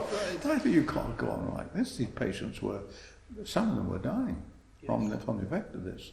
And so one of the early things I did in Sheffield was repeat this in dogs and showed, and using gastric secretion stimulation techniques, and showed you can't do this unless you do a total vagotomy as well. I showed that if you did total vagotomy and you could eliminate the acid pepsin factor, then you could get away with it, but otherwise you couldn't. Yes. So that was the sort of thing. So I was doing all these things in Sheffield, and I'd been there. I completed enough to get my PhD, and after I'd been there about another year and a half, so I think I was 3 years out of clinical medicine, fully out of clinical medicine. I was rung up one day, not by Eddie Wayne, but by Stuart Harris. And Stuart Harris was a professor of medicine in the Royal, not the Royal Infirmary, and he was a heart and lungs man. But I lectured in his department, that kind of thing, the odd thing. He rang me up, he said, "Look here," he said, "there's a job going in Edinburgh, advertised as a consultant gastroenterologist, assistant physician status, but consultant gastroenterologist." He said, "This is the first job ever advertised, to my knowledge, as a gastroenterologist in Great Britain, historically speaking." He said, "It seems to me, from what I know of you and what you've been doing, that this is cut out for you." So I said, "Oh, no," I said, "I'm not really interested. Thank you very much. I've already fixed up to go to Philadelphia," which I had. I don't know if you can remember the Shea rat procedure, but there was a chap called Shea, Harry Shea in Philadelphia, who had developed a rat preparation which you could use for testing gastric secretion and so on, various things to do with gastric secretion. It was quite character in this day and very well known worldwide. And Harry Shea had agreed that I could go and join him there and see where we went after that, because I'd been in correspondence with him.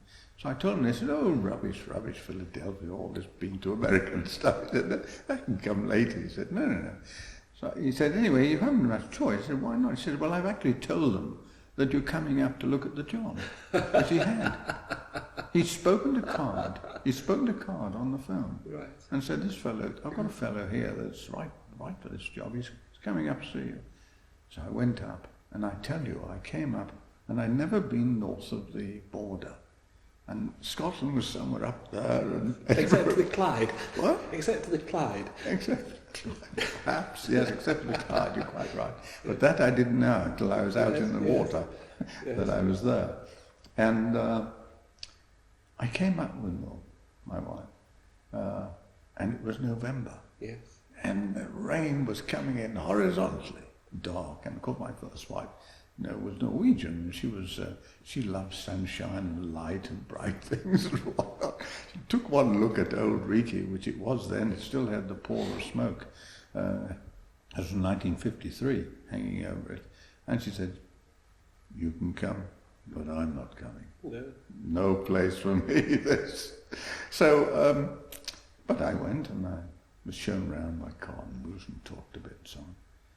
And I felt in view of what happened, I had to put in an application, which I did. I came up for the interview, but I truthfully didn't want the job. I wasn't particularly interested. And I think they completely misinterpreted my nonchalance and relaxation for confidence. They must have thought, "Oh, this is a very imposing guy." Yes. But it really was just because I really wasn't interested. And I had, I remember the interview, there were about six shortlisted. I remember there was one tall, slim, pale man in the corner who was older than the rest of us, who looked very, very anxious. And of course that anxious one was the incumbent senior registrar. And the truth is that the job had been created for him. And in a sense, Wilf Card and John Bruce did a little bit of a double take there, because the job he'd been working, I won't mention his name, but he'd been working, he's a great chap. I didn't meet him about 40 years later, but he'd been working very hard there, and it really was for him. And because of my background and PhD and this nonchalance, they thought that I was a superior candidate, I suppose, and they appointed me. And he was so disgusted, this chap, that he left the NHS and he went off to a tea plantation in India and became a medical officer in India for quite a long time. Because he was very, he rightly was distraught by what he thought was, I suppose, a dirty trick. Doesn't speak of it that way now, but at the time I think he did. And so there it is. And I went back that day to Sheffield, and my wife was having, she'd got the BMA dinner with Hyman Brodie. I didn't tell her.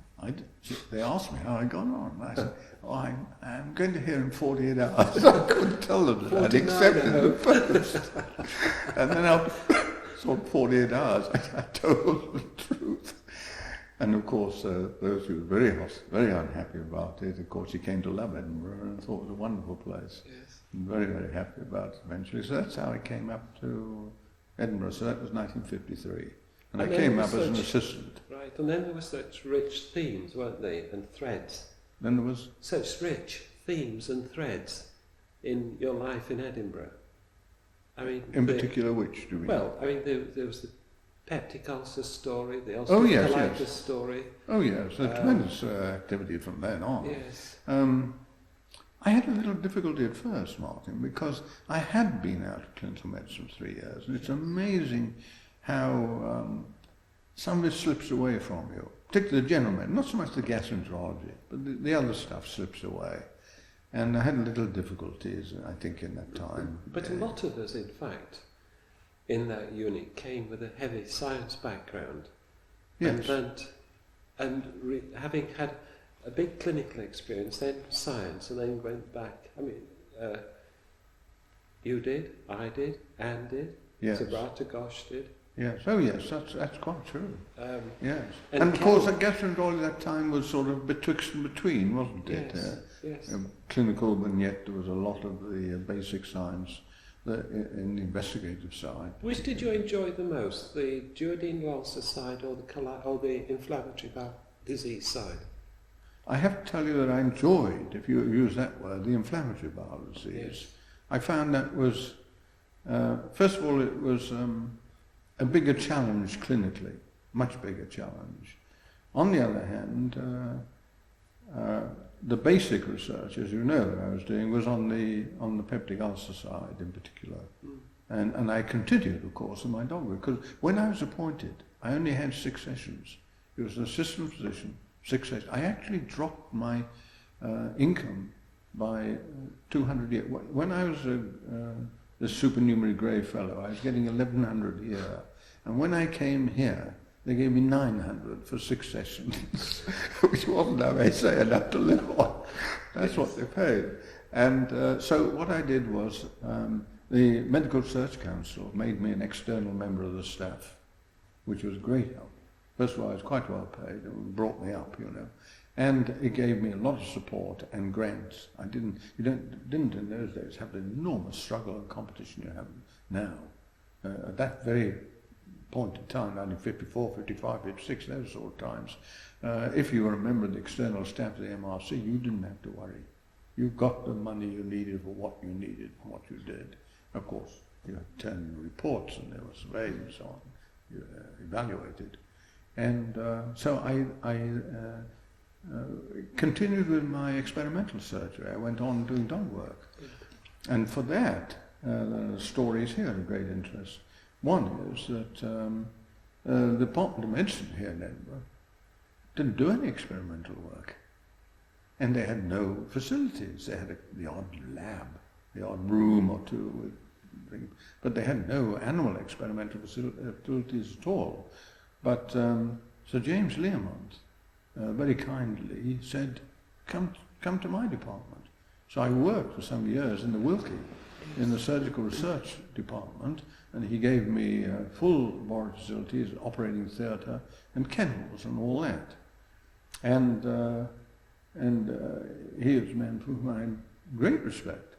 And indeed, a measure of that man, may I speak about him for a moment? Please, I was going to ask you. Learmont, who had a fearsome reputation, because he had a terrific temper, and he was a deep, beetroot-faced man, you know. famous, of course. He'd operated on the king and all this sort of thing. And I was in the habit in Sheffield on Sundays to go in to look at my dogs and holiday time. And I always took the two boys with me. I had two sons then. And because the animals loved to come out of the cages and play with the kids, you know. Yes. It was not in the rules, strictly speaking, in the rules of regulating experimental surgery. Nobody was to have contact with animals that wasn't part of the team or, you know, registered in some way. And I know it wasn't, but I know my dogs loved it. Yes. So these little kids. And when I came to Edinburgh, getting a bit bigger, of course, I continued this. And one day, it was a Sunday, I was in the kennels when Learmonth came back for something, paper or something like that, and he heard the little bit of noise, so he came to investigate. And when he came into the kennels and saw these dogs out, my dogs, and my two sons, I tell you that this beetroot-faced man, it's the first time I've ever seen anybody turn white. He turned white with anger. Right. Absolutely, all blood. He was blanched. He couldn't speak. He was so livid. That's a curious word to use when he went white, but yes, he was livid. And he managed to stand for something. And of course I picked him up. And he dressed me down. Oh, terrific dressing down. I accepted because he was absolutely right. But you know, one bends the rules in these circumstances. Yes. The next day, after this tremendous dressing down, I was walking along the corridor when he stopped me. He saw me and he said, "What are you doing this afternoon?" I said, "Oh, I'm just, I'm making, I think it was gastroenterostomy or something like that." He said, "Would you like me to give you a hand?" I said, "How do you mean, sir?" He said, "I'll come and give you a hand." And he came and he held the retractors and the ligatures while I did the operating. And that's the marker of a great man. Yes. He was saying, "Look, don't hold this against me. I was right. Yes. But I was sorry I had to do it that way." Yes. And this was his way of doing it. But that is something I could never forget. Yes. Remarkable man. And he had this monthly research meeting, which everybody in the world, about 40 of us, you know, working in those days, or mostly, I was in physicians and all surgeons, had to get up every fourth Wednesday and give an account of the work they'd done in the previous month. And then he would say, "Right, Macpherson, what's wrong with what this chap just said? Give us a critique," you see. Yes. And everybody was terrified because, you see, he would pick somebody out and say, you had to give a critique or say what was good or what he should be doing. It was very clever. He got an interrelationship, and it was a very good department. How did you find coming to Edinburgh from Liverpool? What was the... In what sense? Well, the medical culture. Because... Well, was it different? I mean, I've never worked anywhere else. No. I have no perception, therefore. But one has a picture of Edinburgh. And was it any different? Well, what I found different was this. I would say I didn't find the Western any different. No. But I very quickly realised there was two medical worlds here. And that was the world around the Royal Infirmary, which at that time, I think it has to be said, there was dubiety about the quality of some of its appointments.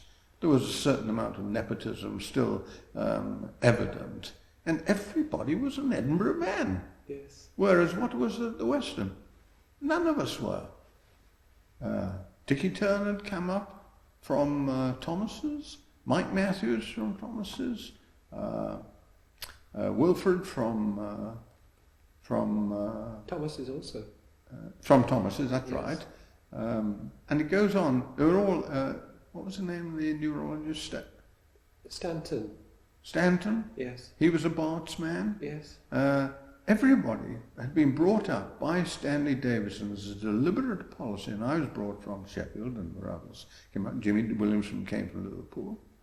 They were all brought up as a deliberate policy by Stanley Davidson, who saw what was happening at the Royal Infirmary and thought, this is my chance to develop university units in the municipal hospitals and to use these young fellows from outside with a different ethos, and it would stimulate, which it did, I think, the Royal, to change its policies and tactics. So I was conscious of that, and I never really knew the Royal people. As a result, there really was a rift between the Western and the Royal. Now the people at the Western, and the way the Western was run, was not very different from, say, Broad Green, which was a similar sort of hospital, a teaching hospital, but originally a municipal hospital, and which incidentally had an outstanding medical superintendent who was a physician, one Findlay, which was the father of our young friend Finlay. Yes. And of course, one of the great delights, I may tell you that when I was at Broad Green as one of these senior, supernumerary senior medical officer, resident medical officers, in and out of my wards during a round would come a little figure on a tricycle, little fat red-faced boy of 2 or 3 pedalling away. This was John Findlay. He's been doing it ever since, hasn't he? Yes, that was John Findlay. Yes. And it's great that he, and of course there were a whole succession, Eddie Harris, John Findlay, Robin Walker. Robin Walker. Robin Walker. No, Robin hadn't, no, he was much later. He didn't come to me, but I had 3 of them that had been juniors to me. I brought up eventually, and they were great chaps, as you know, they contributed. And yes, so anyway, that was the difference between the Royal and the West. So I've said the Western wasn't that much different at all. How did you find the GI unit? I mean, did you find that? Well, of course, this was a new situation. This wasn't, first of all, it wasn't a firm, as we'd always belonged to, a closed firm, as it were, partly because already it was established as a combined medical and surgical unit. It had been going for 2 years. And so we were split into sort of roughly two teams. We worked 2 teams. And Card heading on the medical side, one team, me on the other side. And we worked with particular surgeons, if possible, to keep this sort of team basis. So this was an unusual situation. It was the first time where I really moved into a situation where there wasn't a single authority or central authority.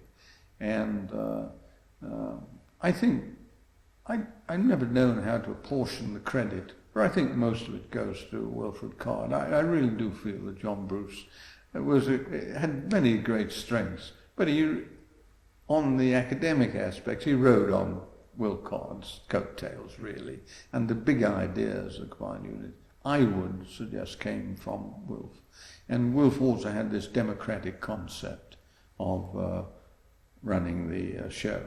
And at that time, a major feature was the policy meetings, which we held a couple of times a year.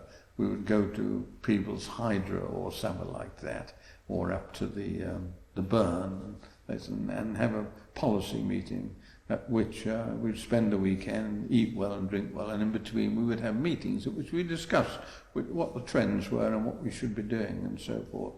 And that was very enriching and was very good. But there was a weakness, as there always is. It is the great weakness of democracy. And that is, if you get 1 or 2 individuals who don't quite fit into their pattern or feel that they're not happy to go along with something, they can make it awkward by just saying, yes, maybe, or something like that. But do you not think they would be like that anyhow? Do you not think that even if you have an autocracy, or that they would still, the fault lies in the choice rather than their tactic having been chosen?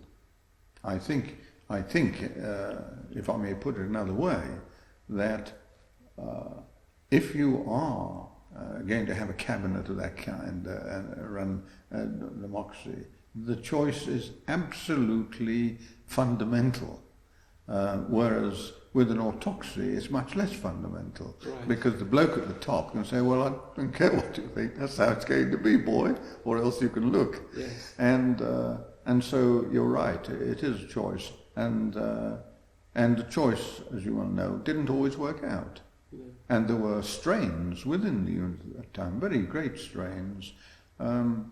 And what were they based on? That I wouldn't like to suggest I understood completely. I think there were personal, Yes. and not only personal, in fact I know there were personal aspects, but also,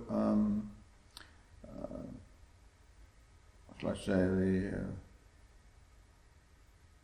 competition, the interests, going in different directions, somebody wanted to pull Do you another think way. that one of the things about gastroenterology through this period was that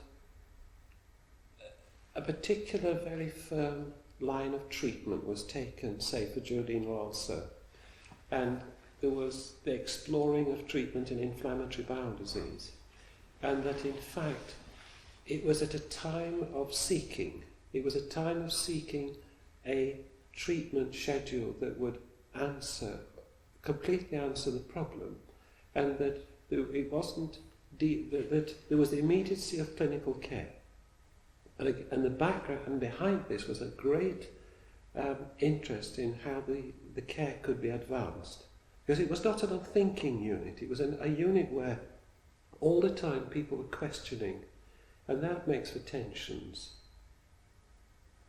Because yes, there was a certain amount of that. Also, sometimes individuals understandably pull in different directions. Yes. That is, the interest in the slant on a particular problem may be quite different from somebody else's slant. Yes. Now, you may have a policy which really requires somebody to do this, somebody to do that, somebody to do the other. And if you get individuals say, no, I'm not doing that, I'm doing something else, you see, because this is my bend, then that exposes weaknesses in the system, and that certainly happened. And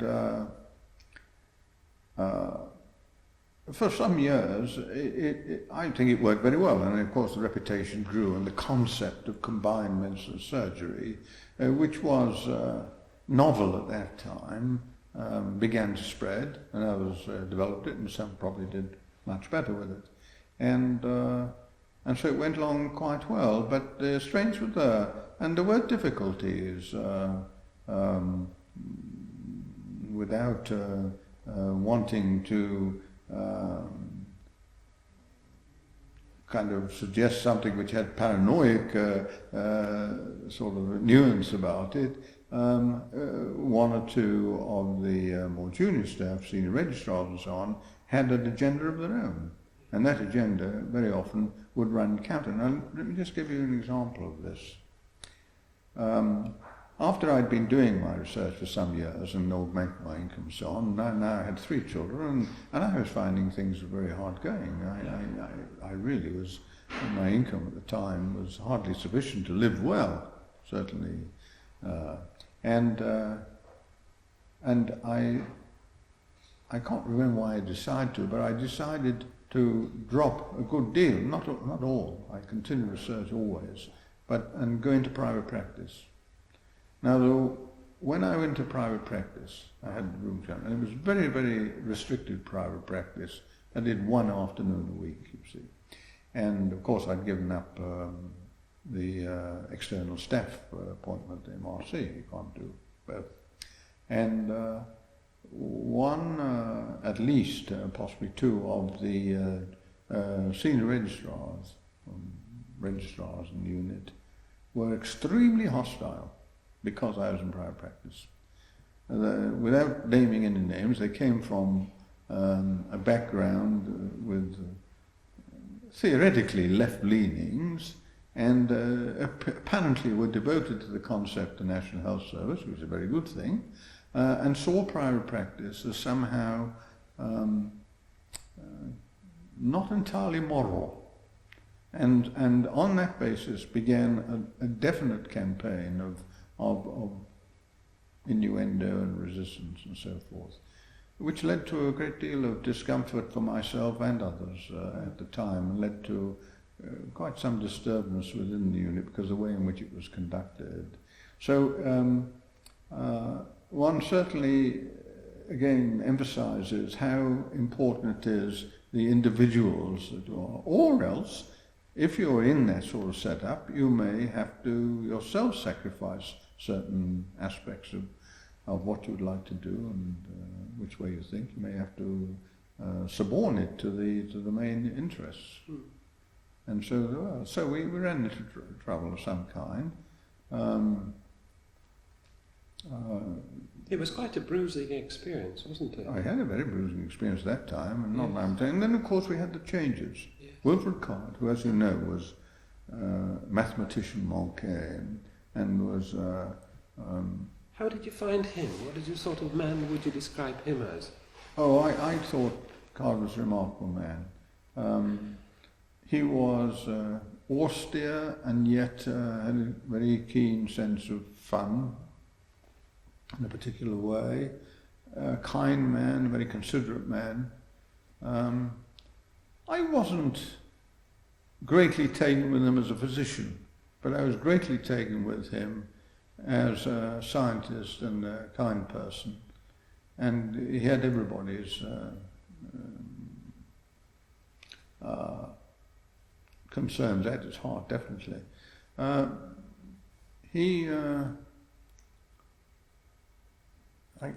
have nothing I can think of derogatory about him at all. What do you think his... I mean, I've had it quoted that he said that a combined unit had a limited shelf life. Yes, he did.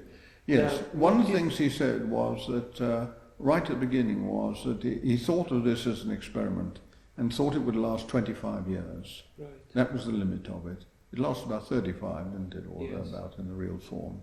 But he didn't think it would go on beyond 25. As I say, he was a man of vision, you know, there's no question about Wilfred. He was way ahead of most of us in looking forwards, and that's why the mathematical aspects, he was Bradford Hill was always in his right-hand pocket, you know, which was the sort of Bible at that time.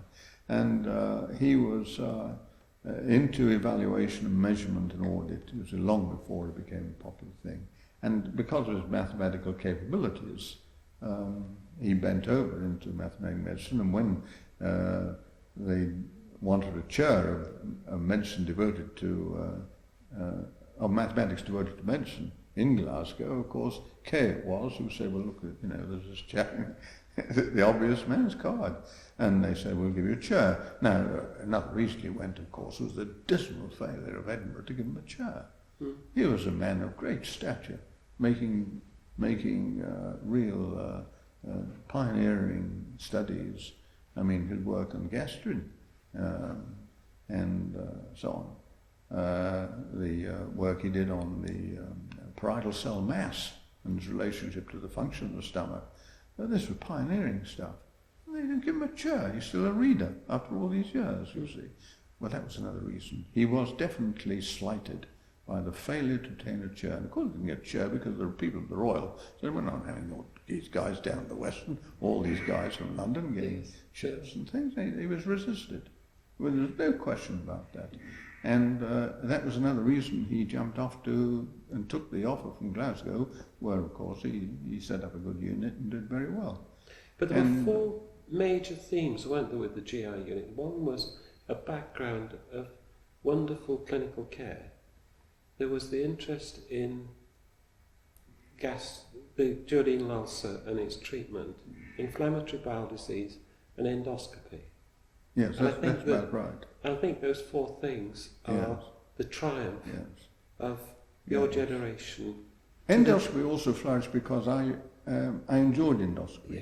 Tell me about that. Tell us about one that. reason I probably enjoyed it was it took me into a world of my own, as it were. Yes. And as you well know, I had this succession of trainees and so on, and there are endoscopists all over the place. And I just thoroughly enjoyed it. It was a sort of semi-surgical thing in a sense, and thinking about you have your own little setup. Yes, that's very nice. So I developed endoscopy quite strongly at the time, as you know. How did that develop? What was the story of the development of endoscopy? I mean, you started off where did you start endoscoping? Whereabouts in the Western did you do it? At first, I had, it was just a minor operating theatre, a small, it had no operating stuff in it, it was just a room really. And was this using the rigid endoscopes, or had the fibre optics? Oh no, it was still rigid at the very beginning. It was still the Herman Taylor, which was the modification of the original Schindlers and so forth. Could you see a visual diagnostic instrument. Right. Then we went on to be able to get a biopsy through it. Yes. And began to do brushes and biopsies and so forth, before fibre optics came in. And then, of course, with fibre optics, the whole thing went, blew. Oh, well, it was great days, right up to just what I was leaving was the video endoscopes were coming in, of course.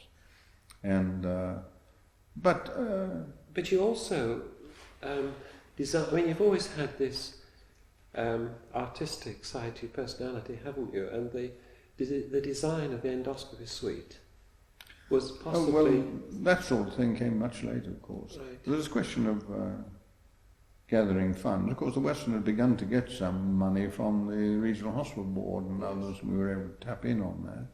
And as you know, I was involved in the utilisation of the Wolfson money to get the Wolfson, and then I'd had that remarkable experience with the woman who gave me the money to build the clinical investigation suite. Because one of the funny things, of course, as you know, that I was most famous, if you really must know, if I had any fame at all in this city in the early years, it was because I had an office in the caravan.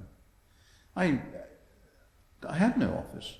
I had a share of a room in the attic of the children's section, you know. Yes. There was a little tiny room there, miles away from the unit. And this was I supposed to do my traipse back and forth. I wasn't having this. So I persuaded the Regional Hospital Board to give me £600, and I bought this second-hand caravan. And I dumped it just outside. And for 600, it wasn't 600, it was 600 including converting it. It was about 400. We spent 200, made a very nice office. Myself and Mary Blake was the first secretary, Iris Scott was the second, that's right. Just outside the lines there, in the corner. And I had that for some years. Yes. And everybody thought this was extraordinary. This is a very unconventional fellow. He's got a caravan for an office. That's all it was. Yes. It was because it meant that I only had to go a few steps from the ward, and everything was there. And then, of course, there came a time where this couldn't go on. And we very badly needed the clinical investigation rooms with the development of biopsies of jejunum for celiac disease and so forth, and studies that Anne wanted to do and whatnot. And I had this extraordinary experience of this Flora Chernak, this little Jewish antique dealer. Do you know the story of this one, don't you? And I brought her into the ward. She'd consulted me originally privately once, and then I brought her in the ward. She had colon disease. And I was doing a ward round one day, and she and called me over. And she pulled out from underneath the bedding a brown paper bag, an old crushed grocery bag. Said, "Doctor, this is for you, for the unit. Do what you want." So I said, "Well, what?" He said, "Take it, take it, take it." So I took it. I said, "Thank you very much." I didn't know what was in it. Suspected there might be something in it. Put it in my pocket, finished my ward round, went back to the caravan office, opened this bag, and there was £6,000 in it, in all kinds of denominations and ages of notes. Yes. And as I'd leaving her, she said, "That's not the last, Doctor." So I knew there was something else. Some days later, I get another and she calls me over, this tiny little woman with red hair, you know, she was about 80, calls me over, and she pulls out another brown paper bag. "The other half, Doctor." So I took the other half. There was another £6,000, £12,000 in cash. That was good money in those days. Yes. So I was able to go with that to the board and say, look, there's £12,000 here from a patient, you've got to match this. And we need a clinical investigation. And that's how we got the clinical investigation suite built, with that money and put it up there. Yes. Wolfson was a different thing, because Wolfson, the groundwork had been done by Wilfred and John Bruce, and both of them. And 40,000, I think it was. Again, this is small money nowadays, but in those days it was a lot of money. But they never quite got to the point of utilising it. They'd got an architect who'd drawn up plans, and they'd got sort of manoeuvring with the board and so on. But I think it was the time when Wilfred got tired of being read and was looking to Glasgow and this job and so on. So I think he came off it a little bit. And when he left, it was unutilised. It was still lying there.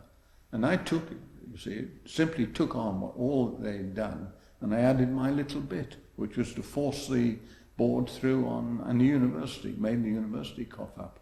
And in those days, of course, they did try if they could. And they coughed up enough to build the Wolfson. But of course, the other thing about the Wolfson was that the original plan had been a 2-storey building, wasn't it? Yes, that's true. And the architect was the man from Ninewell, who didn't double the cost of Ninewells. That's quite true. The other reason was, by the time, because of the delay, you see, there was a couple of years in which the money was lying around, not being utilised.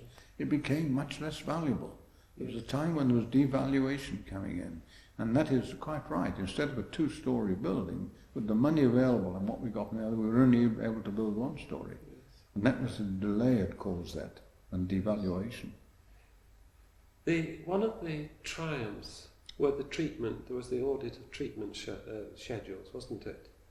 In both Jodine Lalseth's treatment, both medical and surgical, and also inflammatory bowel disease. And I'm not sure that we had it so well organised. What we were fortunate is that everybody was enthusiastic in the therapeutic teams. And we had some very good junior staff.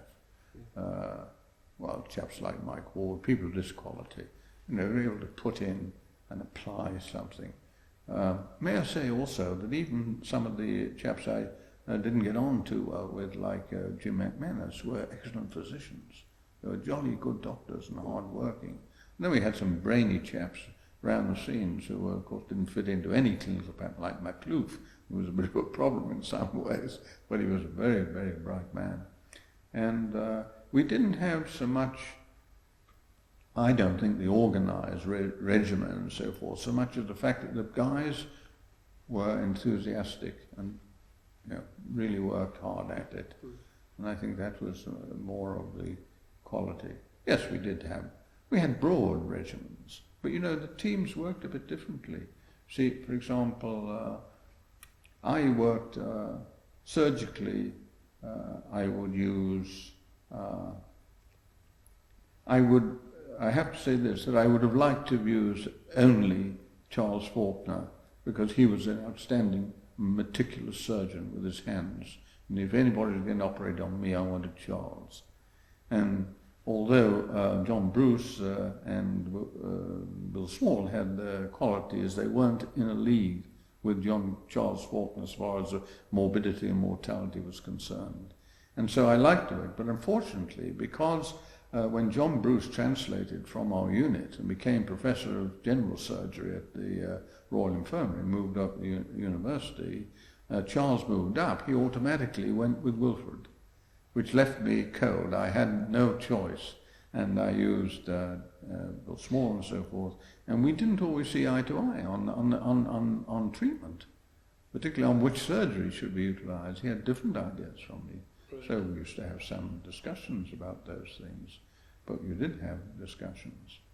And so there was a lot of interplay, multiple physicians and surgeons. And then we had the weekly meeting, as you know, where all sorts of things were discussed. And again, you've got a multiple, and sometimes because of the multiplicity of individuals who had an interest, things did get a bit lost. Regimens weren't always easy to follow. When you retired, then you began to develop an interest in this college through the proceedings. Yes, I suppose I hadn't done much. No, it was before the proceedings. I'd been on the library committees, for example, for many, many years. Yes. And that was, I must say, that was the only commitment I had. I'd been a member of the library committee for many years. I really was too busy to include the college. But you had a at that time. huge clinical load, didn't you? I had a very large clinical load, even after I gave up private, which I gave Yes, private practice yes. 7 years, went full time. I was read at that time, of course, and I'm doing a lot of postgraduate teaching, which I like very much indeed, the postgraduate teaching. Can I tell you a postgraduate story which always intrigued me? When I first came to Edinburgh, you know, in those days, the postgraduate courses, they had about 250, 300 chaps from the colonies mostly attending the Dominions, and they used to hold the formal lectures in the East Medical Lecture Theatre in the Royal Infirmary. And a month or so after I'd arrived in Edinburgh, of course I got the call to give the first lecture in this course on something, GI, I don't know what it was, can't remember the detail. And I went along to this, and I'd never been in the Royal before, and I went along this corridor and met this great crowd. And as I was standing there, this great crowd, they were all standing there smoking, of course. In those days, about 80% were puffing away before giving the lecture, quite different from now. And this elderly man came up to me and said, you're new here. And I said, yes, that's right, yes I am. He said, well, I have to tell you, there's a new lecturer also, and I know nothing about him. For all I know, he may be bloody awful, but we'll just have to sit it out. And that was Sir Alexander Bingham, General Sir Alexander Bingham. And what a lovely fellow he was. Because he sat in on everybody's lecture. He sat in. And I don't know what he must have thought, because they all went in, and he went up as he did to the top, and then I came to the podium, started to lecture. And he just told me, didn't know whether I'd be bloody awful. Well, I don't know, maybe I was bloody awful. But that was Alexander Bingham, who incidentally was a lovely fellow, and was so kind to all those postgraduates. Yes. Great chap. So then, how did you get involved in the proceedings? How was that? Oh, proceedings. Well, now, I suppose, you remember that towards the time of retiring, my national and international obligation were increasing. Yes. I'd been president of the British Society of Gastroenterology, then I'd been vice president of the European Societies of Gastroenterology, and then I became president of the, British Society of Gastrointestinal Endoscopy, and then I became world president.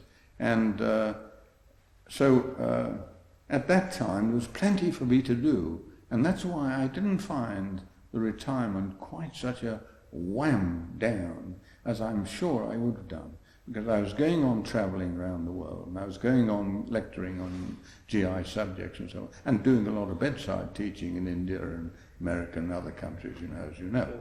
And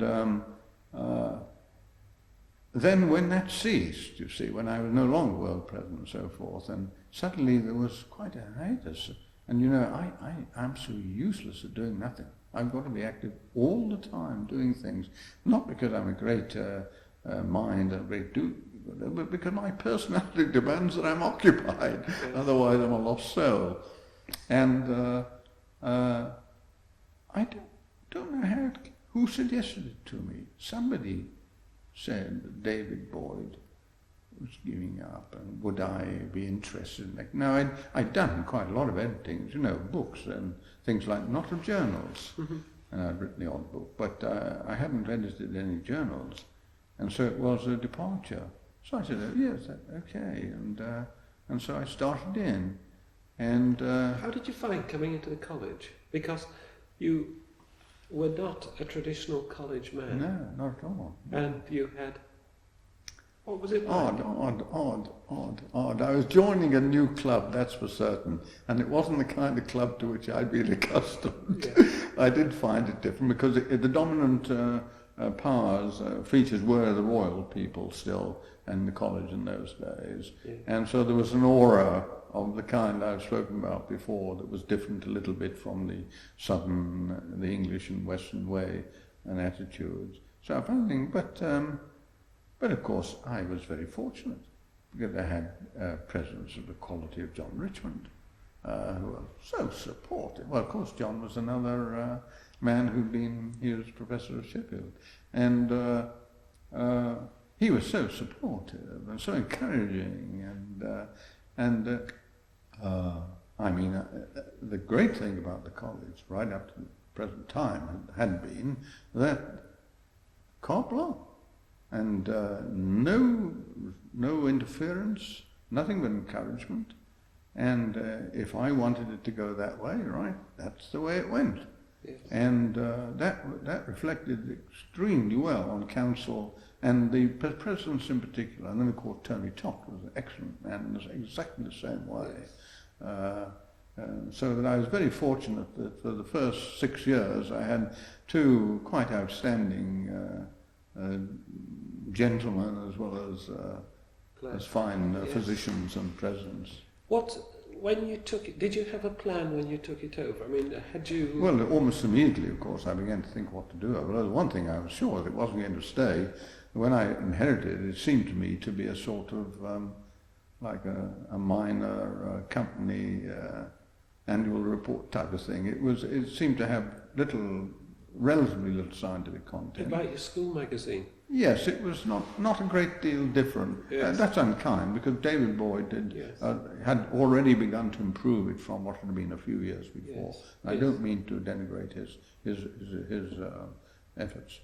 He'd begun, Yes. and I took it off from where he'd started, and I thought, well, this has got to be raised. And what I wanted to do, and I kept that up right at the end, was to produce not another BMJ or New England Journal of Medicine, because I didn't believe we could sustain that.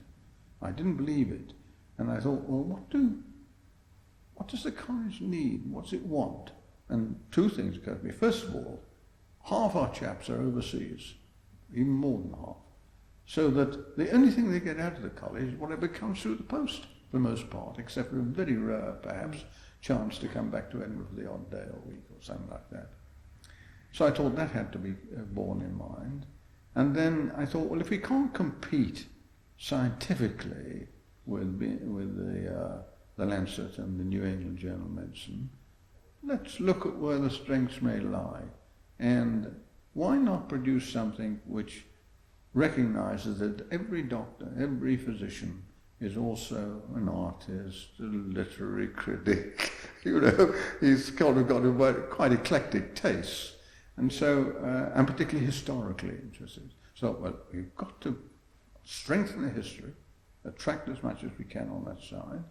We've got to put in literature, a little bit of poetry if we can, a little bit of art, and try and attract more widely. And then I saw that the best opportunity to produce a journal that would be very well received abroad on the scientific side was to pick out the best of those who came to the college to lecture and talk, and say, right, now I want a paper. But from the very beginning, I never said, I want your lecture. I said, write me a paper based on your lecture. It can be based on the lecture, but it's got to be better and more of it, and fully referenced and so forth. Right. And I was fortunate in that most people were kind enough to take this and produce it. Maybe 5-6 years ago they were less harassed than they are now, so it was maybe it's a little bit easier. But I had extraordinary success in the sense of quality of the things. Then the second thing is I had two other features. One is I had this incredible deputy editor. Now let me tell you about the deputy editor, Reggie Passmore. The very first paper I wrote and was published in the Quarterly Journal of Experimental Physiology, and that's 40-odd years ago, whatever it is, like 45 years ago or something. And who was the editor? Reginald Passmore. And here was I, nearly 40 years later, finding him as my deputy. And this chap had all this experience, not just his experience as a journalist, but he had a great command of English. He was knowledgeable in the classics. He could still translate a little Greek, most Latin, and this was just the thing. That filled in my gaps. Yes. You see. And we made a great team, I think. And we worked, it's quite incredible, for nearly 10 years we worked harmoniously. We never, ever, and I'm sure Reggie would bear out, had a single point of difference. Yes. Because we both had the same concept of where proceeding ought to go. And so, one way or another, we nursed it along in that way. And the historical section was the third element, wasn't it? Of the historical section was a very important section. And again, we were fortunate in being able to get some very good papers indeed. And of course, what I would do, I have to tell you this, that I salted some of the earliest. In the earliest years, I used to say, look, produce a paper. I knew you hadn't time and so forth. We'll give you £50 or £100. We know it's worth 10 times that amount, but that's sort of right. And that helped a little. Within a year or two, it wasn't necessary. Right. Once we started to produce a decent journal with lots of stuff, I never again had to say 50 quid or 100 quid. Right. So I used things like that. I also, of course, played learning from my school days. One or two sections I wrote myself, yes, under a pseudonym, as you know. And that was, again, to get it moving, engaging, and all that became totally unnecessary as it became established. But one of the features of it were the leaders, or the leaders. I don't know if that's right. Yes, the leaders. Ah, yes. They must have been fun to write. How did you tackle those? Because well, quite simply, this was a deliberate policy. I said, I'm not having 20-line leaders like in the New England or the Lancet. A leader should express something about the college and our ideas of what the college, because I may say we didn't consult the college, it was our ideas. Yes. The practice was quite simple. All through these years, Reggie would write a draft, or I would write, alternatively. Right. 1 month it would be Reggie, the next issue would be me. Right. And then for a period of a couple of years we had Arthur Kitchen also wrote 2 or 3 leaders, the main drafts. Those drafts were then submitted to the other editor. So if Reggie wrote a draft, I would then take it, sometimes tear it to shreds, sometimes build it up, sometimes it was great, and we moved it around and we improved it, and he did the same with mine. And so it was a combined effort, but the greater part of each editorial was written by one of the editors. Now, I always insisted that these editorials, which were, as you well know, on diverse subjects, always had to have a message. Yes. They always had to say something at the end. And because I always am irritated by people who write editorials for their own sake without any message in it. Why an editorial then? Mm. And I decided, of course, that there would be no name attached to it. I wanted it to represent anonymously. I wanted it to be the proceedings, not Sircus or Passmore and so on. I thought, in fact, it would be more powerful. Yes. And I know that many people think these editorials are by outside people that we invite in right. the way the other journals do, but they weren't. They were always written in-house. Right. And including, as say, Arthur Kitchen's contributions in the 2 years he was... Were any of them particularly difficult or exacting to write? Were the ones where you embarked on a topic and you thought, goodness me? No, we worked very hard on them. Yes. And it is well known that Reggie and I would put in 25, 30 hours a week on that proceedings. Yes. And quite a lot of it was doing this. And the reason for that length of time was not just the planning and the ordinary organisation. There were 2 things. One is the editorials. Now, you're right, but we used to research them. And we worked very hard. I would do draft after draft and references and consulting and cross-checking and so on. They were done with considerable seriousness and took a lot of time. Were they hard? Not totally hard, because nearly always, whatever we were writing about, whichever one of us was, we were impassioned. Yes. And I think if they're any good at all, it's because there's a bit of passion in them. Yes. Even if some people don't agree, of course, everything, that's understandable, but there was a bit of passion. Now, if you're going to write an editorial, for goodness sake, let's have some passion. That was my view about it. And Reggie, of course, likewise, very meticulous writer. And of course, he's got this infinite energy despite his age. And he would stay up till all hours of the night writing. In handwriting, he used to write it by hand. Yes. And a rubber. With a rubber, a pencil, of course. Yes. Yes, it's very nice. I think it was handwriting. And so, yes, that's how they were done.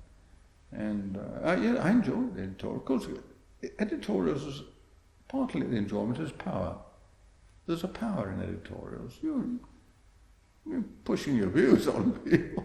You don't have to accept me, you don't want to, but I'm going to say it. Yes. And that's what we did. And I don't know what the critics might say. I know what people say about Proceedings.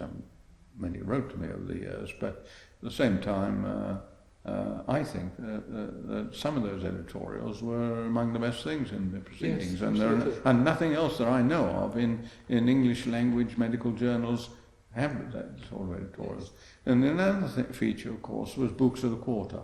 Yes. Now, they used to have the odd review, and I had said, look, this is an excellent opportunity, particularly for our chaps overseas, not going to get these books, not going to read them, to get all the message out from the book. So I now ask people to write a review. I said, what I want from you, I don't want a distillation of its contents. I want your evaluation, your critical appraisal, and you can have as much space as you like. Mm. And so I started this business. There again, with padding out, of course, filling out a journal. We were getting paid reviews that were 4, 5, and 6 pages long. Yes. Book reviews of a single book. Yes. And I kept that going all the time. There may have been some who may not have liked the concept, but I saw it as another useful and powerful article. Yes. And then there were Mike Ward's letters from Australia. Oh yes, and I was lucky enough, of course, to be able to have Mike Ward's letters from Australia, which are quite outstanding. Yes. I would say they compare with Alistair Cook's any time. Yes. Letters from America. Yes. Better. And that was a very good series, and it's still going on. Although Mike now, I think, is moving on to writing something else, because I just recently had something else from him, which I've just... Yes, but I think he wants to continue with that. Oh yes, he's going on, as far as I know. Yes. Yes. What about the supplements? You had one yes. success and one modified success, didn't you? No, we haven't had any failures. No, but I didn't say that. No. I said modified success. No, I don't think modified success. I think it has let's go to the success. Because I thought Let me put it this way. The first one, the supplement idea, I got second-hand. That is because I used to have the Scandinavian Journal of Gastroenterology. Yeah. One of the great things about Scandinavian Journal were these free supplements, which were excellent reviews of subjects, as you well know. And I thought, this is an excellent idea. We should do this. And the first one that came to my attention was, of course, the MacLeod story in insulin. And that was a very well written. That was a wonderful... Great book, great story. You know, but of course, the college had no money. We had to collect money. And between the author and ourselves, we managed to get the money to produce it, because it costs many thousands of pounds for each issue.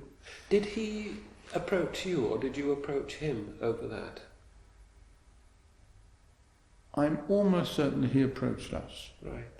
I don't remember going to him and saying, you're doing something on... No, I think he came up with a manuscript, which was, of course, huge. Yes. I said, now look, this is our chance to produce a supplement. Yes. This is a book. Yes. And that was done. Because that is an extraordinary insight into a much maligned area, or a much maligned man, isn't it? The MacLeod story? Yes. Oh yes, it was very good indeed. It was very well written. Yes. And straightened out the story. Yes. Yes. And equally fascinating was his account of Banting and Best. Yes. They were just as fascinating as his account of MacLeod. Yes. Not everybody, particularly in Canada, agrees entirely with Williams on MacLeod and thinks he was a little bit less kosher than sometimes. But nevertheless, he had been partly maligned, and this put the record straight. Yes. But anyway, it was a great restatement of the story. And then, of course, the second supplement, and that was really quite extraordinary. Now, that's the one you think was a success. Now, I personally believe that that book, that Professor's Daughter, the Munro document, will in the fullness of time, once the historical people recognise it, see this as one of the most important pieces of literature to come out of the Enlightenment. The tragedy is that thus far nobody's cottoned on to how important this is. It's much more profound and widespread than Lord Chesterfield's letters to his son. Yes. It's, of course, infinitely greater in its scope than Gregory's letters to his daughter. So it's unique. But in a sense, but it couldn't be published. The author had tried to get it published. That is, the author of the main thing, the Munro Septimus, had tried to get it published and gone round to publishers. But the problem was the author was Munro Septimus, our friend in Cambridge. He was an impossible man to deal with, and few other editors, let me put it like that, and I say no, few other editors would have taken him on. I took him on, having heard that he'd been turned down by 5 or 6 publishers who said, no, we're not going to publish this. Recognising this was a very difficult man to deal with, a very odd chap, but recognising this was unique. Yes. This 1727 document, lying 250 years in this attic in New Zealand and so on, and never seen the light of day. This was ludicrous, this wonderful piece of writing. And so I set out to supplement. But it was an uphill task, because I was obstructed at every turn by the author, who wanted, of course, everything to go in. All his myriad of... He'd been working 12 years on it, on the manuscript. And he'd done all this research. And there was a mass of footnotes. To every 20 lines of text, he had 40 lines of footnotes. And he wanted it all in. And I said, no way. This is an important thing that the world must know. We'll never get it done. We can't do it this way. And it took, It took me 18 months hard work, because Reggie rewrote the historical introduction. He did that, he pasted it, and then Reggie got fed up. So I'm not going on with this fellow, he's driving me mad. Yes. Which he was.